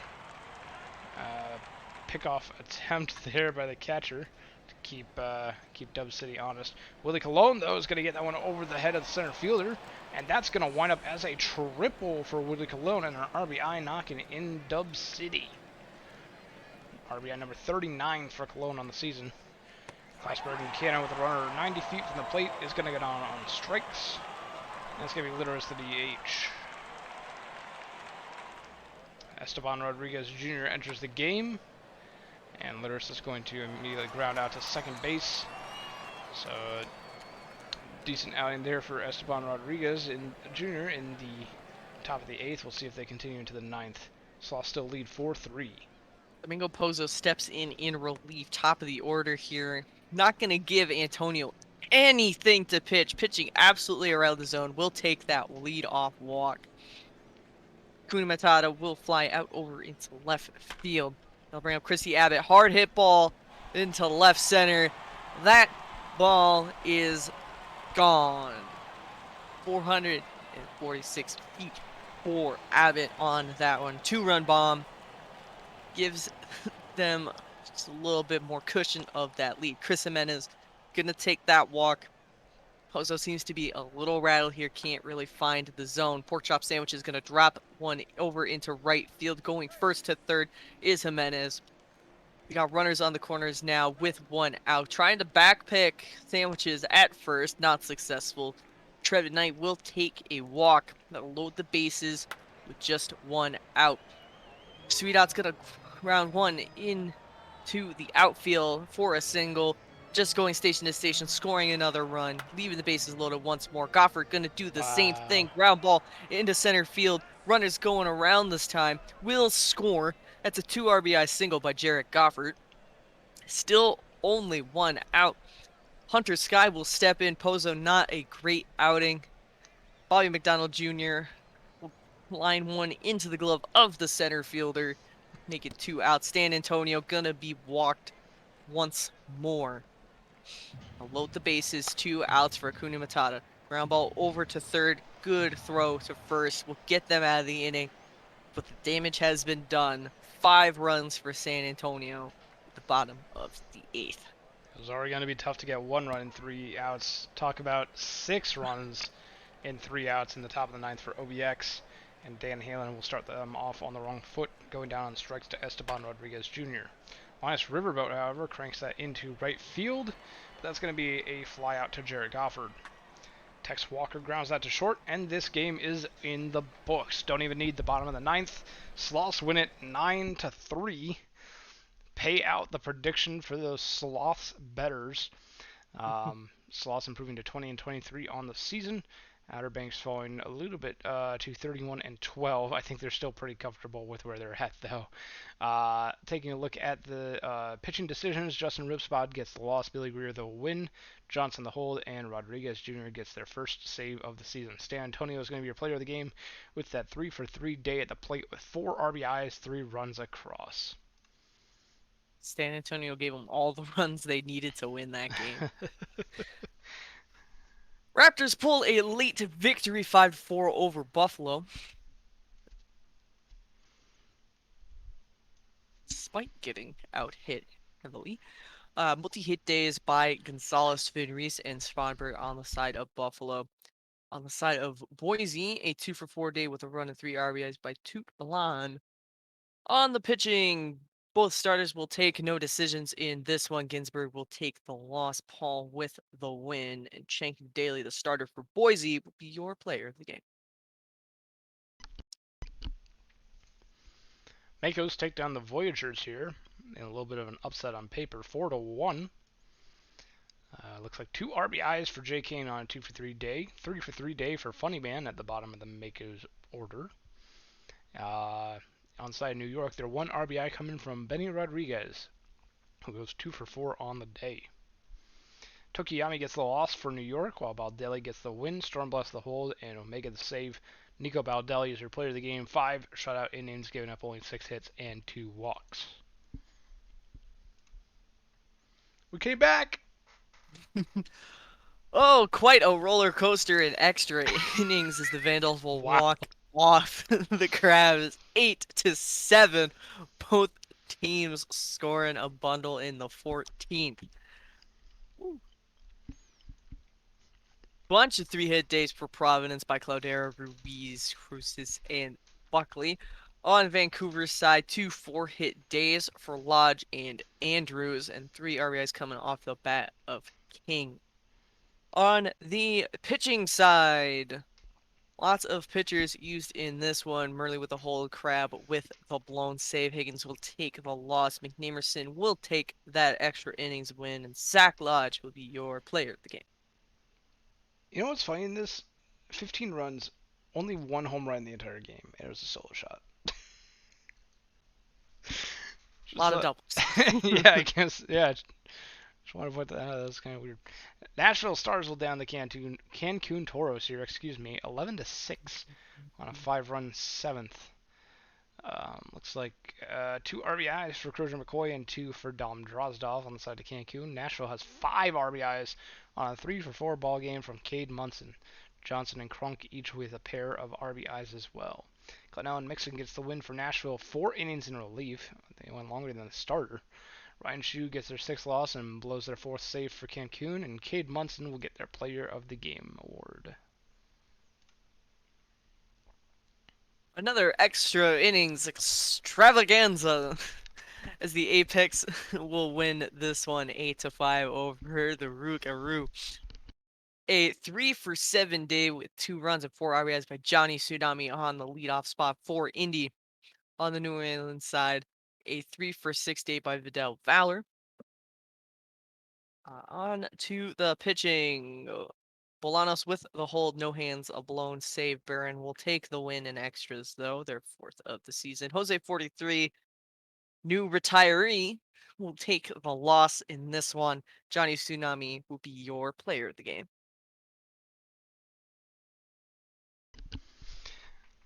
Sorry, I got a ping and I wanted to make sure it wasn't anyone telling me I missed anything. Death Valley Scorpions will take down the Sarasota Supernovas 6-3. Death Valley scoring 5 in the bottom of the 8th to come back to win it. 3 RBIs for Mike Boss Jr. on the side of the Scorps. Sarasota has a 2-for-4 ball game each for Afart and Panda. Afart crossing the plate 3 times. Icebox Johnson gets the win for Death Valley. Busta Baxter their save. Michael Jordan the loss and blown save. Champ McQuack though your player of the game, 7.1 innings, giving up only 1 run. And you listen here unconfident. Cancun Toros can absolutely be a team. What? Wait. No. What? Whoa. I didn't even What? see that. Hold up. Hold the phones. Okay. Bobby Daring, perfect game. Perfect game. Uh, Perfect game. I don't think Perfecto. I never thought I would see this as like on one of my streams. That's his second what? Someone ping tacos. Someone ping tacos right now.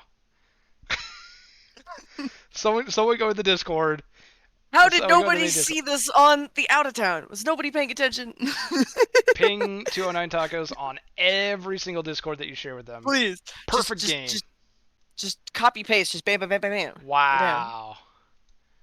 There it is. 9 innings, 10 strikeouts, 103 pitches. Almost a perfect Maddox. What? Wow. That's quite a start. History has. Okay, hold on. File, save game. Save. Just save. Just gonna save that right now. Can't get rid of this. Gee, I wonder who's gonna be the player of the game for this one. Couldn't possibly be the guy that threw the perfect game. Wow. Something I never thought I would see. I've seen some things commentate. I've seen the most unconventional triple play you've ever gosh darn seen. And now a perfect game. I'm just sat in awe right now because I think this is the first perfect game that's happened on one of my streams. And I'm just really proud to be a part, like even a small part of this moment of history. Tacos, where are you at? Well done to 209 tacos. Hold on, let me see. Is Detroit blowing up right now? Let me just slide up in there. They better be. They're not. I'm going to be very upset. I can't. I can't see inside their clubhouse, but I assume it is going absolutely berserk. Unless, for whatever reason, nobody is watching the stream. What are you doing? Well, as much as I would love to continue to dwell on this, we do have other scores to get to. We got a lot well to done get to through Bobby Daring, 209 tacos. Congratulations. Well done on the perfect game. We're going to head on down to the minors to show that there are no minors games today. So we'll go ahead and finish it off and start our quick sim bonanza of the 16th through the 19th. Woo. We're going to start off by auto-playing all the games on June 16th, starting off with the Vandals taking down the Grabs 6-2, 9 hits each, 3 RBIs for Sam Andrews, 4 for 5 game for Julio Ruiz, knocking in 2. Kid Carsey the loss for Providence, Giuseppe Tosin the win for Vancouver on the quality start. Julio Ruiz, though, in the losing effort, is going to be your player of the game with that 4 for 5 day at the plate. Raptors will take down the Surge 10-7.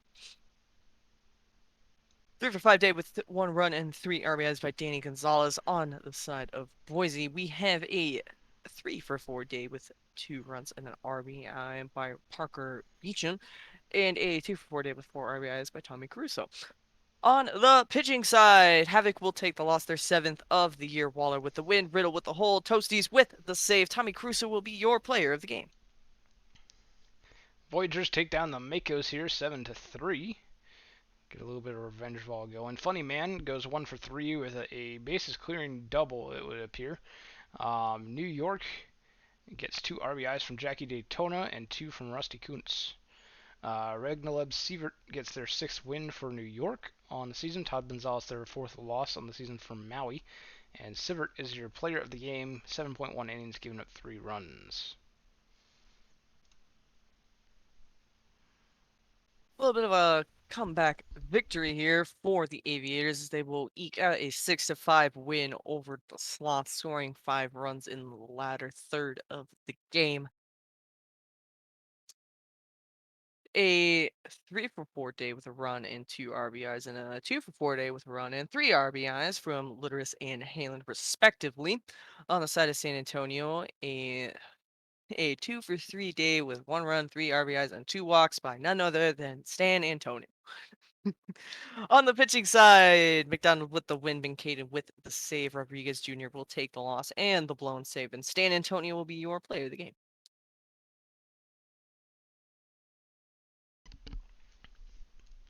Sea Serpents get revenge for that perfect game against them the other day. 8-3 over the Demons here. 3 for 4 day for Davis Campbell. 2 RBIs each from Fartinghouse, Sassafras, and Stocks. Detroit gained 3 RBIs total, 1 each from Stack and Paper, Crashwagon, and Danny B. Urquidez Garcia takes the loss for Detroit, while Hammersmith gets the win for Seattle, and Davis Campbell will be your player of the game.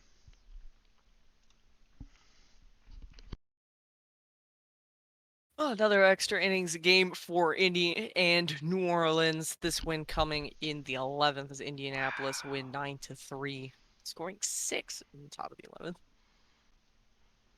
A 4 for 5 day with a run and 2 RBIs by Sailor Twift.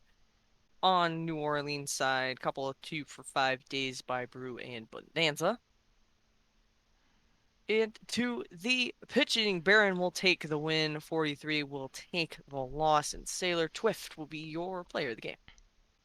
And Miss Obvious made fun of me for taking Gurren in fantasy. Supernovas over the Scorpions here, 7-1. Late scoring quite a lot. The Supernovas are 3 for 4 ball game for Stretch McGivern, and their 1 RBI from Death Valley comes from Brian Benz. Sarasota gets 5 RBIs on a 3 for 4 day from Holding the Fart. I think that's going to be your player of the game. Stephanie Morgan gets their 8th loss for Death Valley, while Scoochie Dart gets the win for Sarasota, and Randy McDove picks up their 2nd save. Holding the Fart is indeed your player of the game against their previous team, no less. Final majors game of the day. Stars will win 6-5 over the Cancun Toros, out hitting them 11-6. A bunch of multi-hit days, though, most notably a 2 for 4 with 2 runs, 3 RBIs by Bangu Lulango. On the side of Cancun, a grand, I thought it was a grand slam. I got excited for a minute. Caden Kalian going 1 for 3 with a run and 4 RBIs. On the pitching side, Lucky El Charo will take the win, their 5th of the season. Law with the hold, Lemonade with the loss, and Bongo Lulango will be your player of the game. I'll do it for the majors on June 16th. The minors, we're going to auto sim all these games as well. I'll start off with the Dillos taking down the Kingpins here, 6-0. Two RBIs from Fiddle McGee and a 2 for 3 day from Mikey Moe. Chicago has no one with multi-hit games and no one with RBIs. Not much going on there for the lineup. Anchor Bell takes their fourth loss for Chicago, while Jim Daw Egg gets their fifth win for Amarillo. 7.1 shutout innings is going to net them the Player of the Game award as well. Well done, LGM. Bears will smack around the Firehawks to a 9-1 victory. Bunch of multi-hit games, though. Connor McNasty walks away with a 2 for 5, 1 run, 5 RBI performance. A 3 for 4 day by the Cheese on the side of California. On the pitching side, DeWright will take the win, smacks in the loss, and Connor McNasty will be your player of the game. Kansas City Hepcats take down the Dallas Dynamos, and what an interesting game we have here. This was 4-4 after 9 innings of play. And then in the 14th, the Hepcats score 7 and the Dynamos score 5. That's what happens when you gotta trot out the starting pitchers, I'm guessing, for late inning work.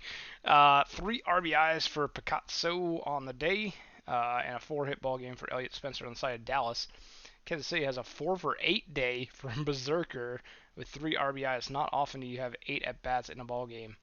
Red gets the blown save. Rodriguez the loss for Dallas. Turbo gets the win for Kansas City, while Randy Hankey gets the save. And Newfoundland Berserker is your player of the game.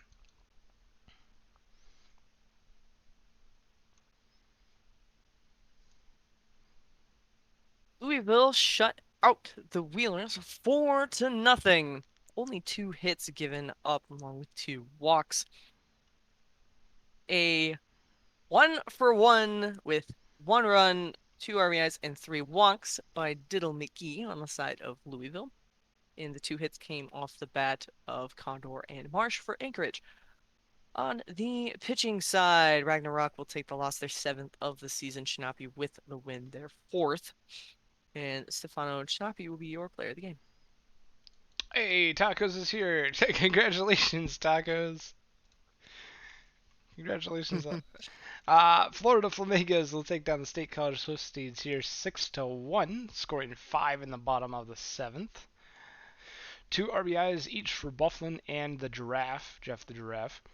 State College gets their 1 RBI from a solo shot by Ian Baez in the 4th inning. Todoroki gets the win, going the complete game, giving up only that 1 earned run on the solo shot. Improving to 8-3, they're going to get the Player of the Game award. And that will do it for June 16th. Go ahead and finish off today and head into June 17th, where we will also quick sim all of this. No! Oh, I love extra innings. Man, Krebs went 6-2 so do the Vandals, in apparently. 13 over the Vandals, especially the Vandals and Indy for some reason. Uh, 2 for 6 day by Julio Ruiz. Full team effort by Providence. 2 RBIs for Vancouver coming from the bats of Lodge and Andrews. On the pitching side, both starters were fantastic in this one. Tachibana, though, will take the win and the blown save. Leung will take the loss, and Greg Digger Jr., the starter for Vancouver, will be your player of the game. I'm laughing at chat. Brayton kept calling tacos until they picked up. Spam. That's great. I love it. Outer Banks Aviators take down the San Antonio Sloths here 4-1. I hope someone spam calls me if my player ever does that. Where was I? 1 RBI for Acuna Matata on a 1-for-4 ball game. Outer Banks has their 4 RBIs scattered amongst their hitters, but a 3-for-5 ball game from Dub City at the top of the order, will definitely help them out. Walker Cato gets the win. Domingo Poza the save. John Rayner the loss for San Antonio. And Walker Cato will be your player of the game. 1 run over 7 innings. Voyagers will top Voyagers will topple the Makos 5-1. A 3-for-4 day by Benny Rodriguez with 2 runs and an RBI. On the side of Maui, a 2-for-4 day with a run by John Camden. On the pitching side, Port Torkelton will take the win. Cletus McFlora demand the whole. Kyle Salchicha with the loss. At Port Torkelton, the starter for New York, will be your player of the game. Then we have the Boise Raptors taking down the Buffalo Surge in shutout fashion 3-0. 3-for-4 ball game for Andrew Oram and 2 RBIs for Bridget Westfall at the top of the Raptors order. Buffalo gets 2 hits from Spacok, but not a whole lot else going on in their lineup there. You need to calm down. Gets their loss, their 7th loss of the season. While Andrew Lucas gets the win of 6.1 shutout innings, and Derek Rogers Jr. finishes it out with the save over 2.2 shutout innings. Lucas is your player of the game, improving to 7-4 on the season. A back and forth extra innings game as the Stars will win 4-3 over the Cancun Toros. A 3-for-6 day by Brandon Fry with a run and an RBI. On Cancun's side, a 3-for-7 day with 2 runs and 2 RBIs by Ace Carter. On to the pitching. No decisions for both starters. Law with the blown save, Sig Ripper with the win, Brown with the save. Roshi will take the loss in extras, and Taylor Johnson, the starter for Nashville, will be your player of the game. Oh no, my ERA has ballooned. I'm sad. All the way up to 2.3. Demons take down the Sea Serpents here 5-4. 2 RBIs for Santana Cruz, the center fielder on the side of Seattle. Detroit has 2 RBIs from Carlos Crashwagon on a 1-for-3 game. Dirk Diglett gets their 6th win for Detroit in relief. Thomas Palmer their 4th save. Jackson DeMarco blows the save for Seattle, while Straight Gas Homie gets the loss. Greg Maddox Jr., though, is your player of the game with 7 shutout innings, giving up only 2 hits and 5 walks. Work on the control a little bit there, but good day on the mound still. This game was all Scorpions as they will win over the Supernovas 13-2. Only multi-hit day on the side of Sarasota came off the bat of Nero Esposito going 2-for-3 for Death Valley. Everyone but Edwards got themselves a hit. And Hodge will go 3-for-4 with 2 runs and 3 RBIs. On the pitching side, Bill the Hill will take their 7th loss of the season. Sims will get their 2nd win, and Dylan Hodge will be your player of the game. Then we have the Apex taking down the Rougarous in extra innings. We talk about the teams that really like extras. Apex and the Vandals, seemingly this sim. 10-9 is the final. It was 7-7 going into extras. 3 runs in the top of the 12th and 2 in the bottom will make that score the way it is. 4 hits on the day for Gustav Borgard, but it seems to be Vidal Valor's day. 2-for-5 with 6 RBIs.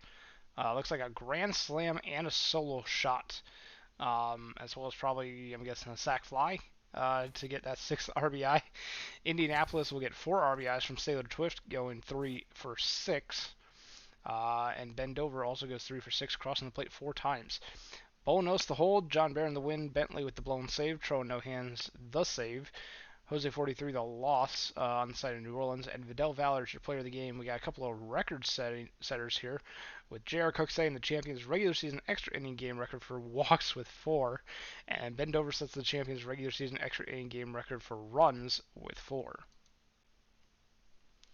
That'll do it for the majors. And we're going to head on down to the minors and quick sim these as well. Lemurs will beat the Swift Seeds by a score of 9-3. A 2-for-4 day with 2 runs, 4 RBIs by Diddle McGee. On the side of State College, most notably, James LeBlanc going 1 for 4 with a run and 3 RBI. On the pitching side, Roxas will take the win, their sixth of the season. Bradenton will take their sixth loss of the season, and Diddle McGee will be your player of the game. And Dillo Amarillo takes down Bruce City here 4-2. 2 runs for John Doe Jr., the left fielder for Bruce City. 4 for 5 ball game from Beef Johnson near the top of Amarillo's batting order, and 2 RBIs from Big. How did he do that? He went 0 for 2, but got 2 RBIs. Were those 2 sac flies? I'm guessing. One He sac had one, fly and maybe an RBI, maybe, and maybe what? or What an was? RBI ground out. Oh yeah, right. Yeah, I guess wouldn't they come up with sacrifice though? I don't know. No. Harley Fank gets the win for Amarillo. Itchy knows the hole. Mrazek the save, and Kozak gets the loss. Beef Johnson, your player of the game. Almost skipped that one. How dare you? Uh, Hepcats Enoch's gonna will yell at me. Hepcats will pile on another win here, winning 4-3, scoring the go-ahead run in the top of the ninth against the Wheelers. Hashtag A fire 3 for AJ. 4 day with a run and 2 RBIs by Dustin Johnson. On the Anchorage side, a couple of multi-hit days for Sanders, Kropokrosov, and Condor, though Vladimir Porter will walk away with a 3 for 4 day. On the pitching side, Winters will take the win, Acho will take the loss and the blown save, and Dustin Johnson will be your player of the game. Then we have the Kingpins taking down the Dynamos here 7-3. 2 RBIs for Hulk and Vettel, Applegate and Cleary on the side of Chicago. Dallas gets 3 hit ball games from McLaughlin and McGee. McLaughlin knocks in 2 of the 3 runs from Dallas. Ranto Moone gets sorry, I think it is Ranto Moon. Gets the loss in the blown save for Dallas. Uh, Multi Pele gets the win for Chicago, while Smoothie Vert gets the save. And Des McLaughlin is your player of the game. I thought I did pretty well in the pronunciation on that time. You know what? I'll give you a single clap for that. Hey, that was pretty good. Flamingos will deal a 7-3 victory over the Firehawks.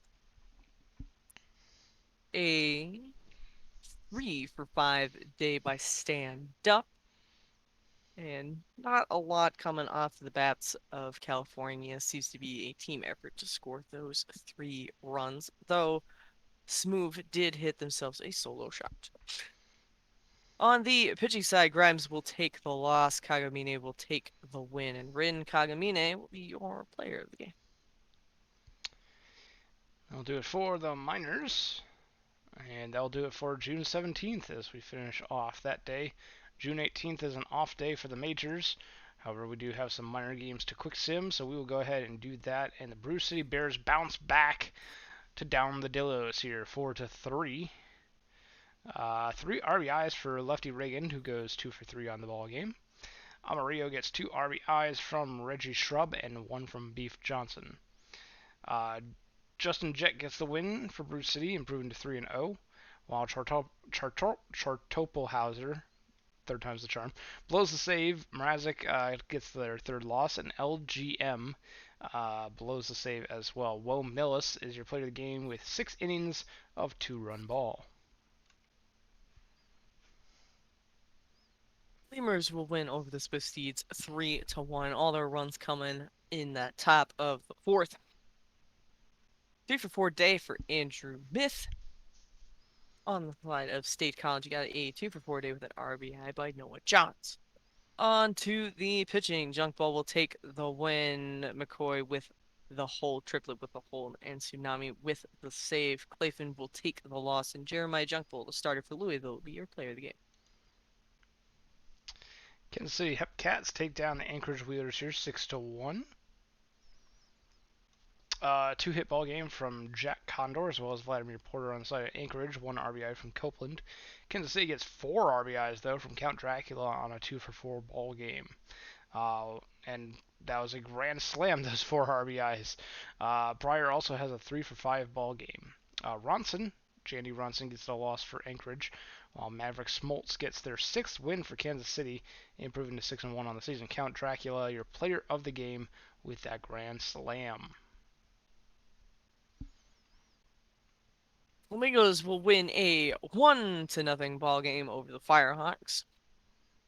That one run coming off of a Brizzo solo home run in the sixth.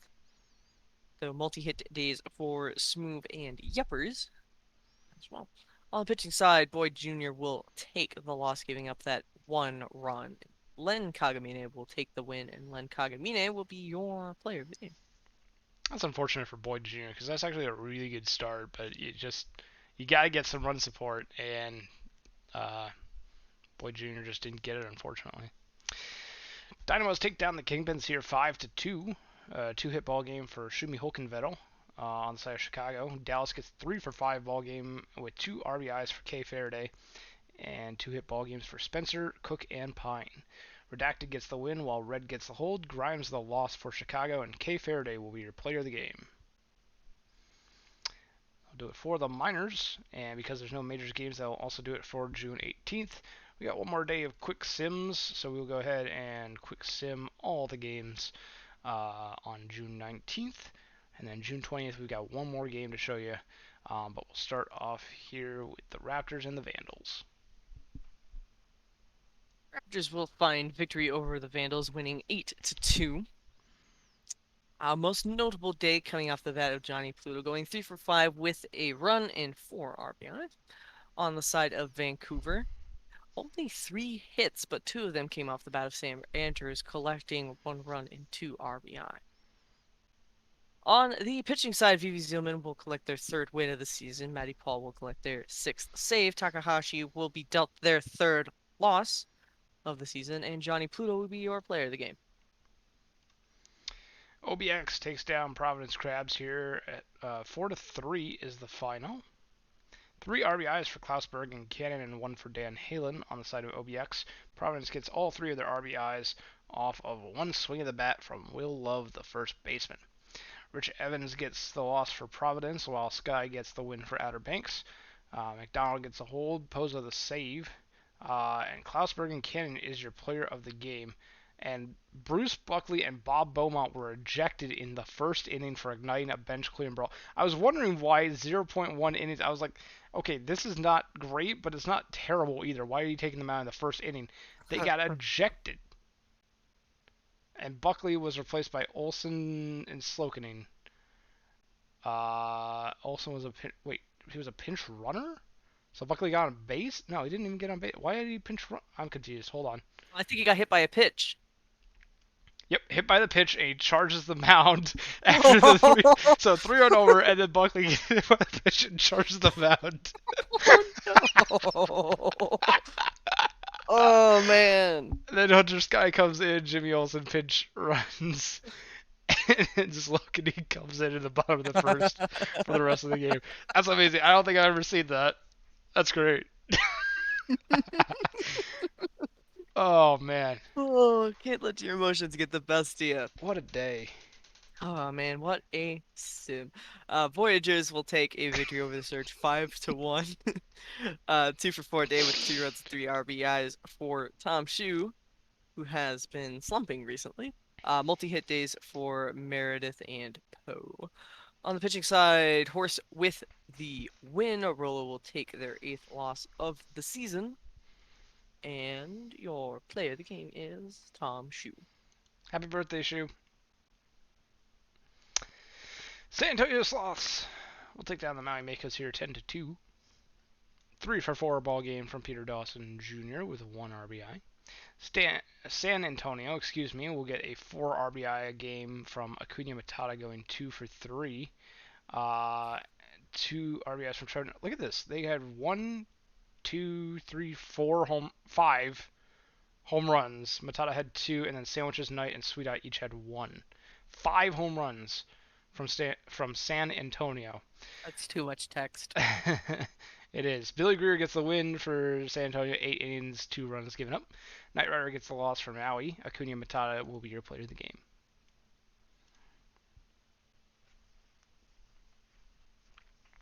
Scorpions will win 3-1 over the Rougarou. A lovely 3-for-5 day by Stretch McGivern, the leadoff hitter for Death Valley. For New Orleans, a 2-for-3 day by Vidal Valor with a walk. Be their notable hitter of the day. Herbie Farnworth will take their 9th win of the season. Pressing will collect their 5th save. Nakamura will be dealt their first loss of the season. And Herbie Farnworth will be your player of the game. Then we have Nashville taking down Indy here, 6-1. 5 RBI ball game on a 2-for-4 day from Jason Booswell, who hit 2 home runs, a 3-run shot, and a 2-run shot. So those will be those 2 hits and those 5 RBIs. Jimbo Slice goes 3-for-4 on the side of Indy. Kurt Mochi gets the win, Law the hold, Mix and the save, Shifty Legoose the loss for Indianapolis, and Jason Booswell is your player of the game.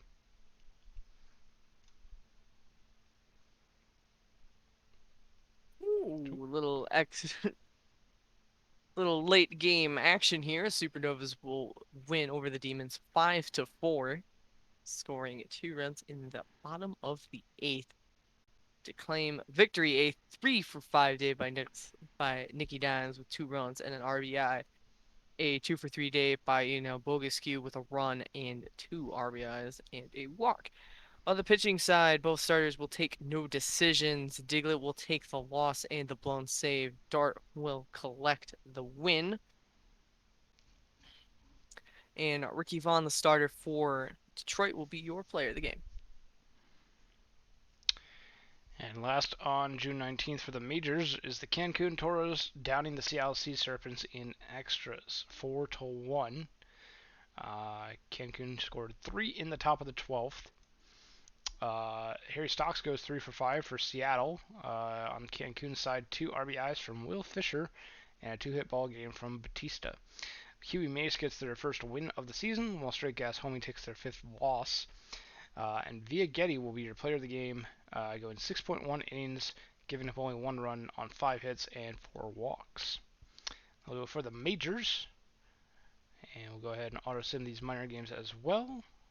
And we'll start off with the Dills and the Bears. Dillos will claim victory over the Bears by a score of 10-4. We have a 5-for-5 game by Beef Johnson with 2 runs and 2 RBIs, though Piranha's Flex will collect those 5 RBIs.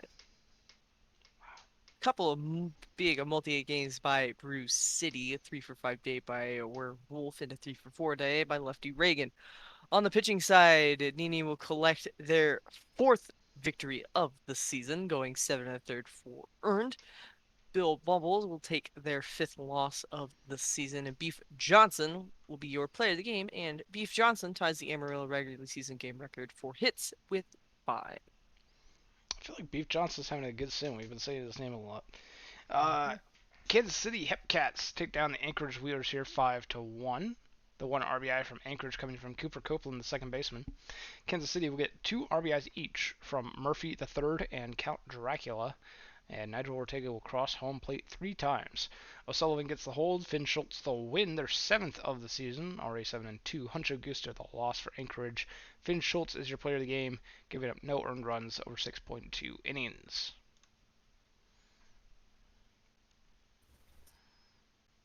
Chicago Kingpins will beat the Dynamos 14-9. A 3-for-5 day with 4 RBIs by Jack Pine, and a 4-for-5 day with 2 RBIs by Dennis McLaughlin on the side of Dallas. On the side of the Kingpins, a 4-for-4 day with 3 runs and 7 RBIs by Atlas Gray, designated hitter. Radiant Team also collecting 4 RBIs on their 3-for-4 day. To the pitching. Both starters didn't go very long in this one. Dirty Dog only went 1 2/3, giving up 7 runs, 6 earned, taking that loss, their 6th of the season. Will take the win in relief. Kingpin, their 4th save. Atlas Gray will be your player of the game. Atlas Gray ties the Chicago regular season game record for RBIs with 7. And we have the Flamingos taking down the Firehawks here, 11-2. 5 RBIs on a 3 for 3 day for Brizzo. There you go, unconfident. Uh, California gets 3 hit days from Dotson and the Cheese. Um, Looks like Tipton gets a loss for California. Jansen Crenshaw the win for Florida. And Javithani Brizzo will get the Player of the Game award.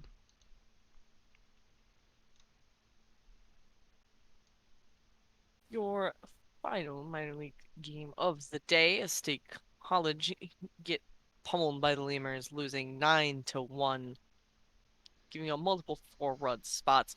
A 2 for 3 day with 3 runs, 5 RBIs, and 2 walks by Ruben Ramirez on the side of Louisville.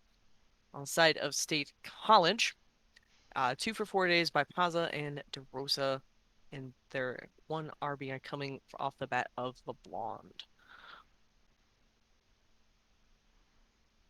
Strand will take the win, their second of the season. Perry will take the loss, their first of the season, and Ruben Ramirez will be your player of the game. I feel like someone said earlier on this in the stream that PM Stram was due for a good start. There you go. There we go. Woo! All right, and that's gonna do it for the minors on June 19th, which means that we'll do it for everyone on June 19th. We'll go ahead and finish off the day and head on into our final streamed game of the day. It's going to be Indianapolis Apex taking on the Nashville Stars. So as we take a look at these head-to-heads and get a prediction going, let's see what the stat team has to say. Stat team says this is an important series for both these teams jockeying for the playoffs, as only a couple of games separate the Stars at the start of the sim. They were sitting at first in the Champions East, and the Apex were sitting at third. Both teams are phenomenal at working counts and drawing walks, being second and first in the Champions League, respectively. The Stars are actually tied with the Aviators for the best record in the league right now, thanks to a phenomenal 14-2 record at home. They are the best in the league at defending their ground with the highest win percentage at home. And the Apex find themselves 12 games over 500 thanks in large part to their bullpen, the best pen in the league right now. Austin Bentley, Tro, and No Hands, and Eric Bolanos have a combined 1.81 ERA this year, making it a terrifying sequence to see warming up if you're down late in the game. Apex's staff are great at limiting walks, only issued 87 walks, which is the lowest mark in the Champions League. And Nashville is getting a ton of production out of their 7-hole hitter Bongo Luongo, who's 5th in the league in home runs, and is an important part of their future as they locked him up until season 34. Go ahead and get your predictions in, whether you're a Star Boy or in favor of the Vroom Vrooms. Who's going to win, Nashville or Indianapolis? And Moosey, looking at these lineups, what do you see in here? I'm seeing not a lot of history between really anyone here, as both these pitchers seem to be pretty young, though Jody Quinn has decent history against Sanchez, though most of that did come in the minors. Nashville has a really great top of the lineup, though Indy has the better pitching in this matchup as Diane will take the mound in this game. Hot hitters coming from Nashville, Munson and Buswell both OPSing over 1,000, while the highest one on the side of the Apex is Mouse, who hit a cycle recently I saw on the index, who is OPSing 996. I have a feeling this one is either going to be really close or an absolute blowout, probably a disparity of 7 or more runs. Interesting prediction. We shall see how that goes. Uh, we mentioned walks issued, and I'm seeing Michael Dion with a 1.6 walks per nine. That is very good for a starting pitcher. ERA is decent, and the WHIP is low thanks to the walks per nine there. Giovanni Sanchez walks per nine probably not where they want it to be, but still not terrible. ERA is a little bit more inflated, so I can see why the sim seems to favor Dion over Sanchez here in terms of the pitching. But we'll see which pitcher comes out on top in this one. Chat seems to think, well, 8 voters think that Nashville is going to win, while 4 think it's going to be Indy. But the vote split is 57% in favor of Indy, while only 43% is in favor of Nashville. So we shall see which team comes out on top, and we're going to be leading on in with Indianapolis starting off against Giovanni Sanchez. Farm called a shot, so Ooh, we'll see. hitting 2 home runs, ping me when it happens. We will, if it happens. Giovanni Sanchez takes to the mound for the Nashville Stars, taking on Johnny Tsunami, Zach Mouse, and Jimbo Slice, the top three hitters for the Apex here in the lineup. Tsunami is going to draw a walk off of Sanchez, and Zach Mouse will get a base hit into center field. Now you have first and second with nobody out already for Jimbo Slice.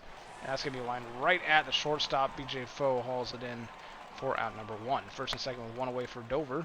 Grounder to short and over to first for the ground out. That's going to be out number two. Possibly had a shot at a double play, but they didn't go for it. And it might cost them as Sailor Twift with a RBI, 2 RBI triple, as they are going to be knocking in both of the runners and making it a 2-0 ball game for the Apex already here in the top of the first. Dustin Parmalee is going to foul out to end the inning, though, and strand Sailor Twift at third. Apex lead 2-0 as Nashville have a chance to answer back here in the bottom of the first. Leadoff hitter Thomas Rose gonna face Michael Dion in this one. Gonna check the swing, but is called out on strikes anyway. He went around. Cade Munson, the catcher, going to step in as second batter in this one. Hard hit ball into center field. That one will be caught out there by Tsunami. Brandon Fry gonna line one over to the third baseman for the third out. No answer quite yet. Still early in this one. We'll go top two. India.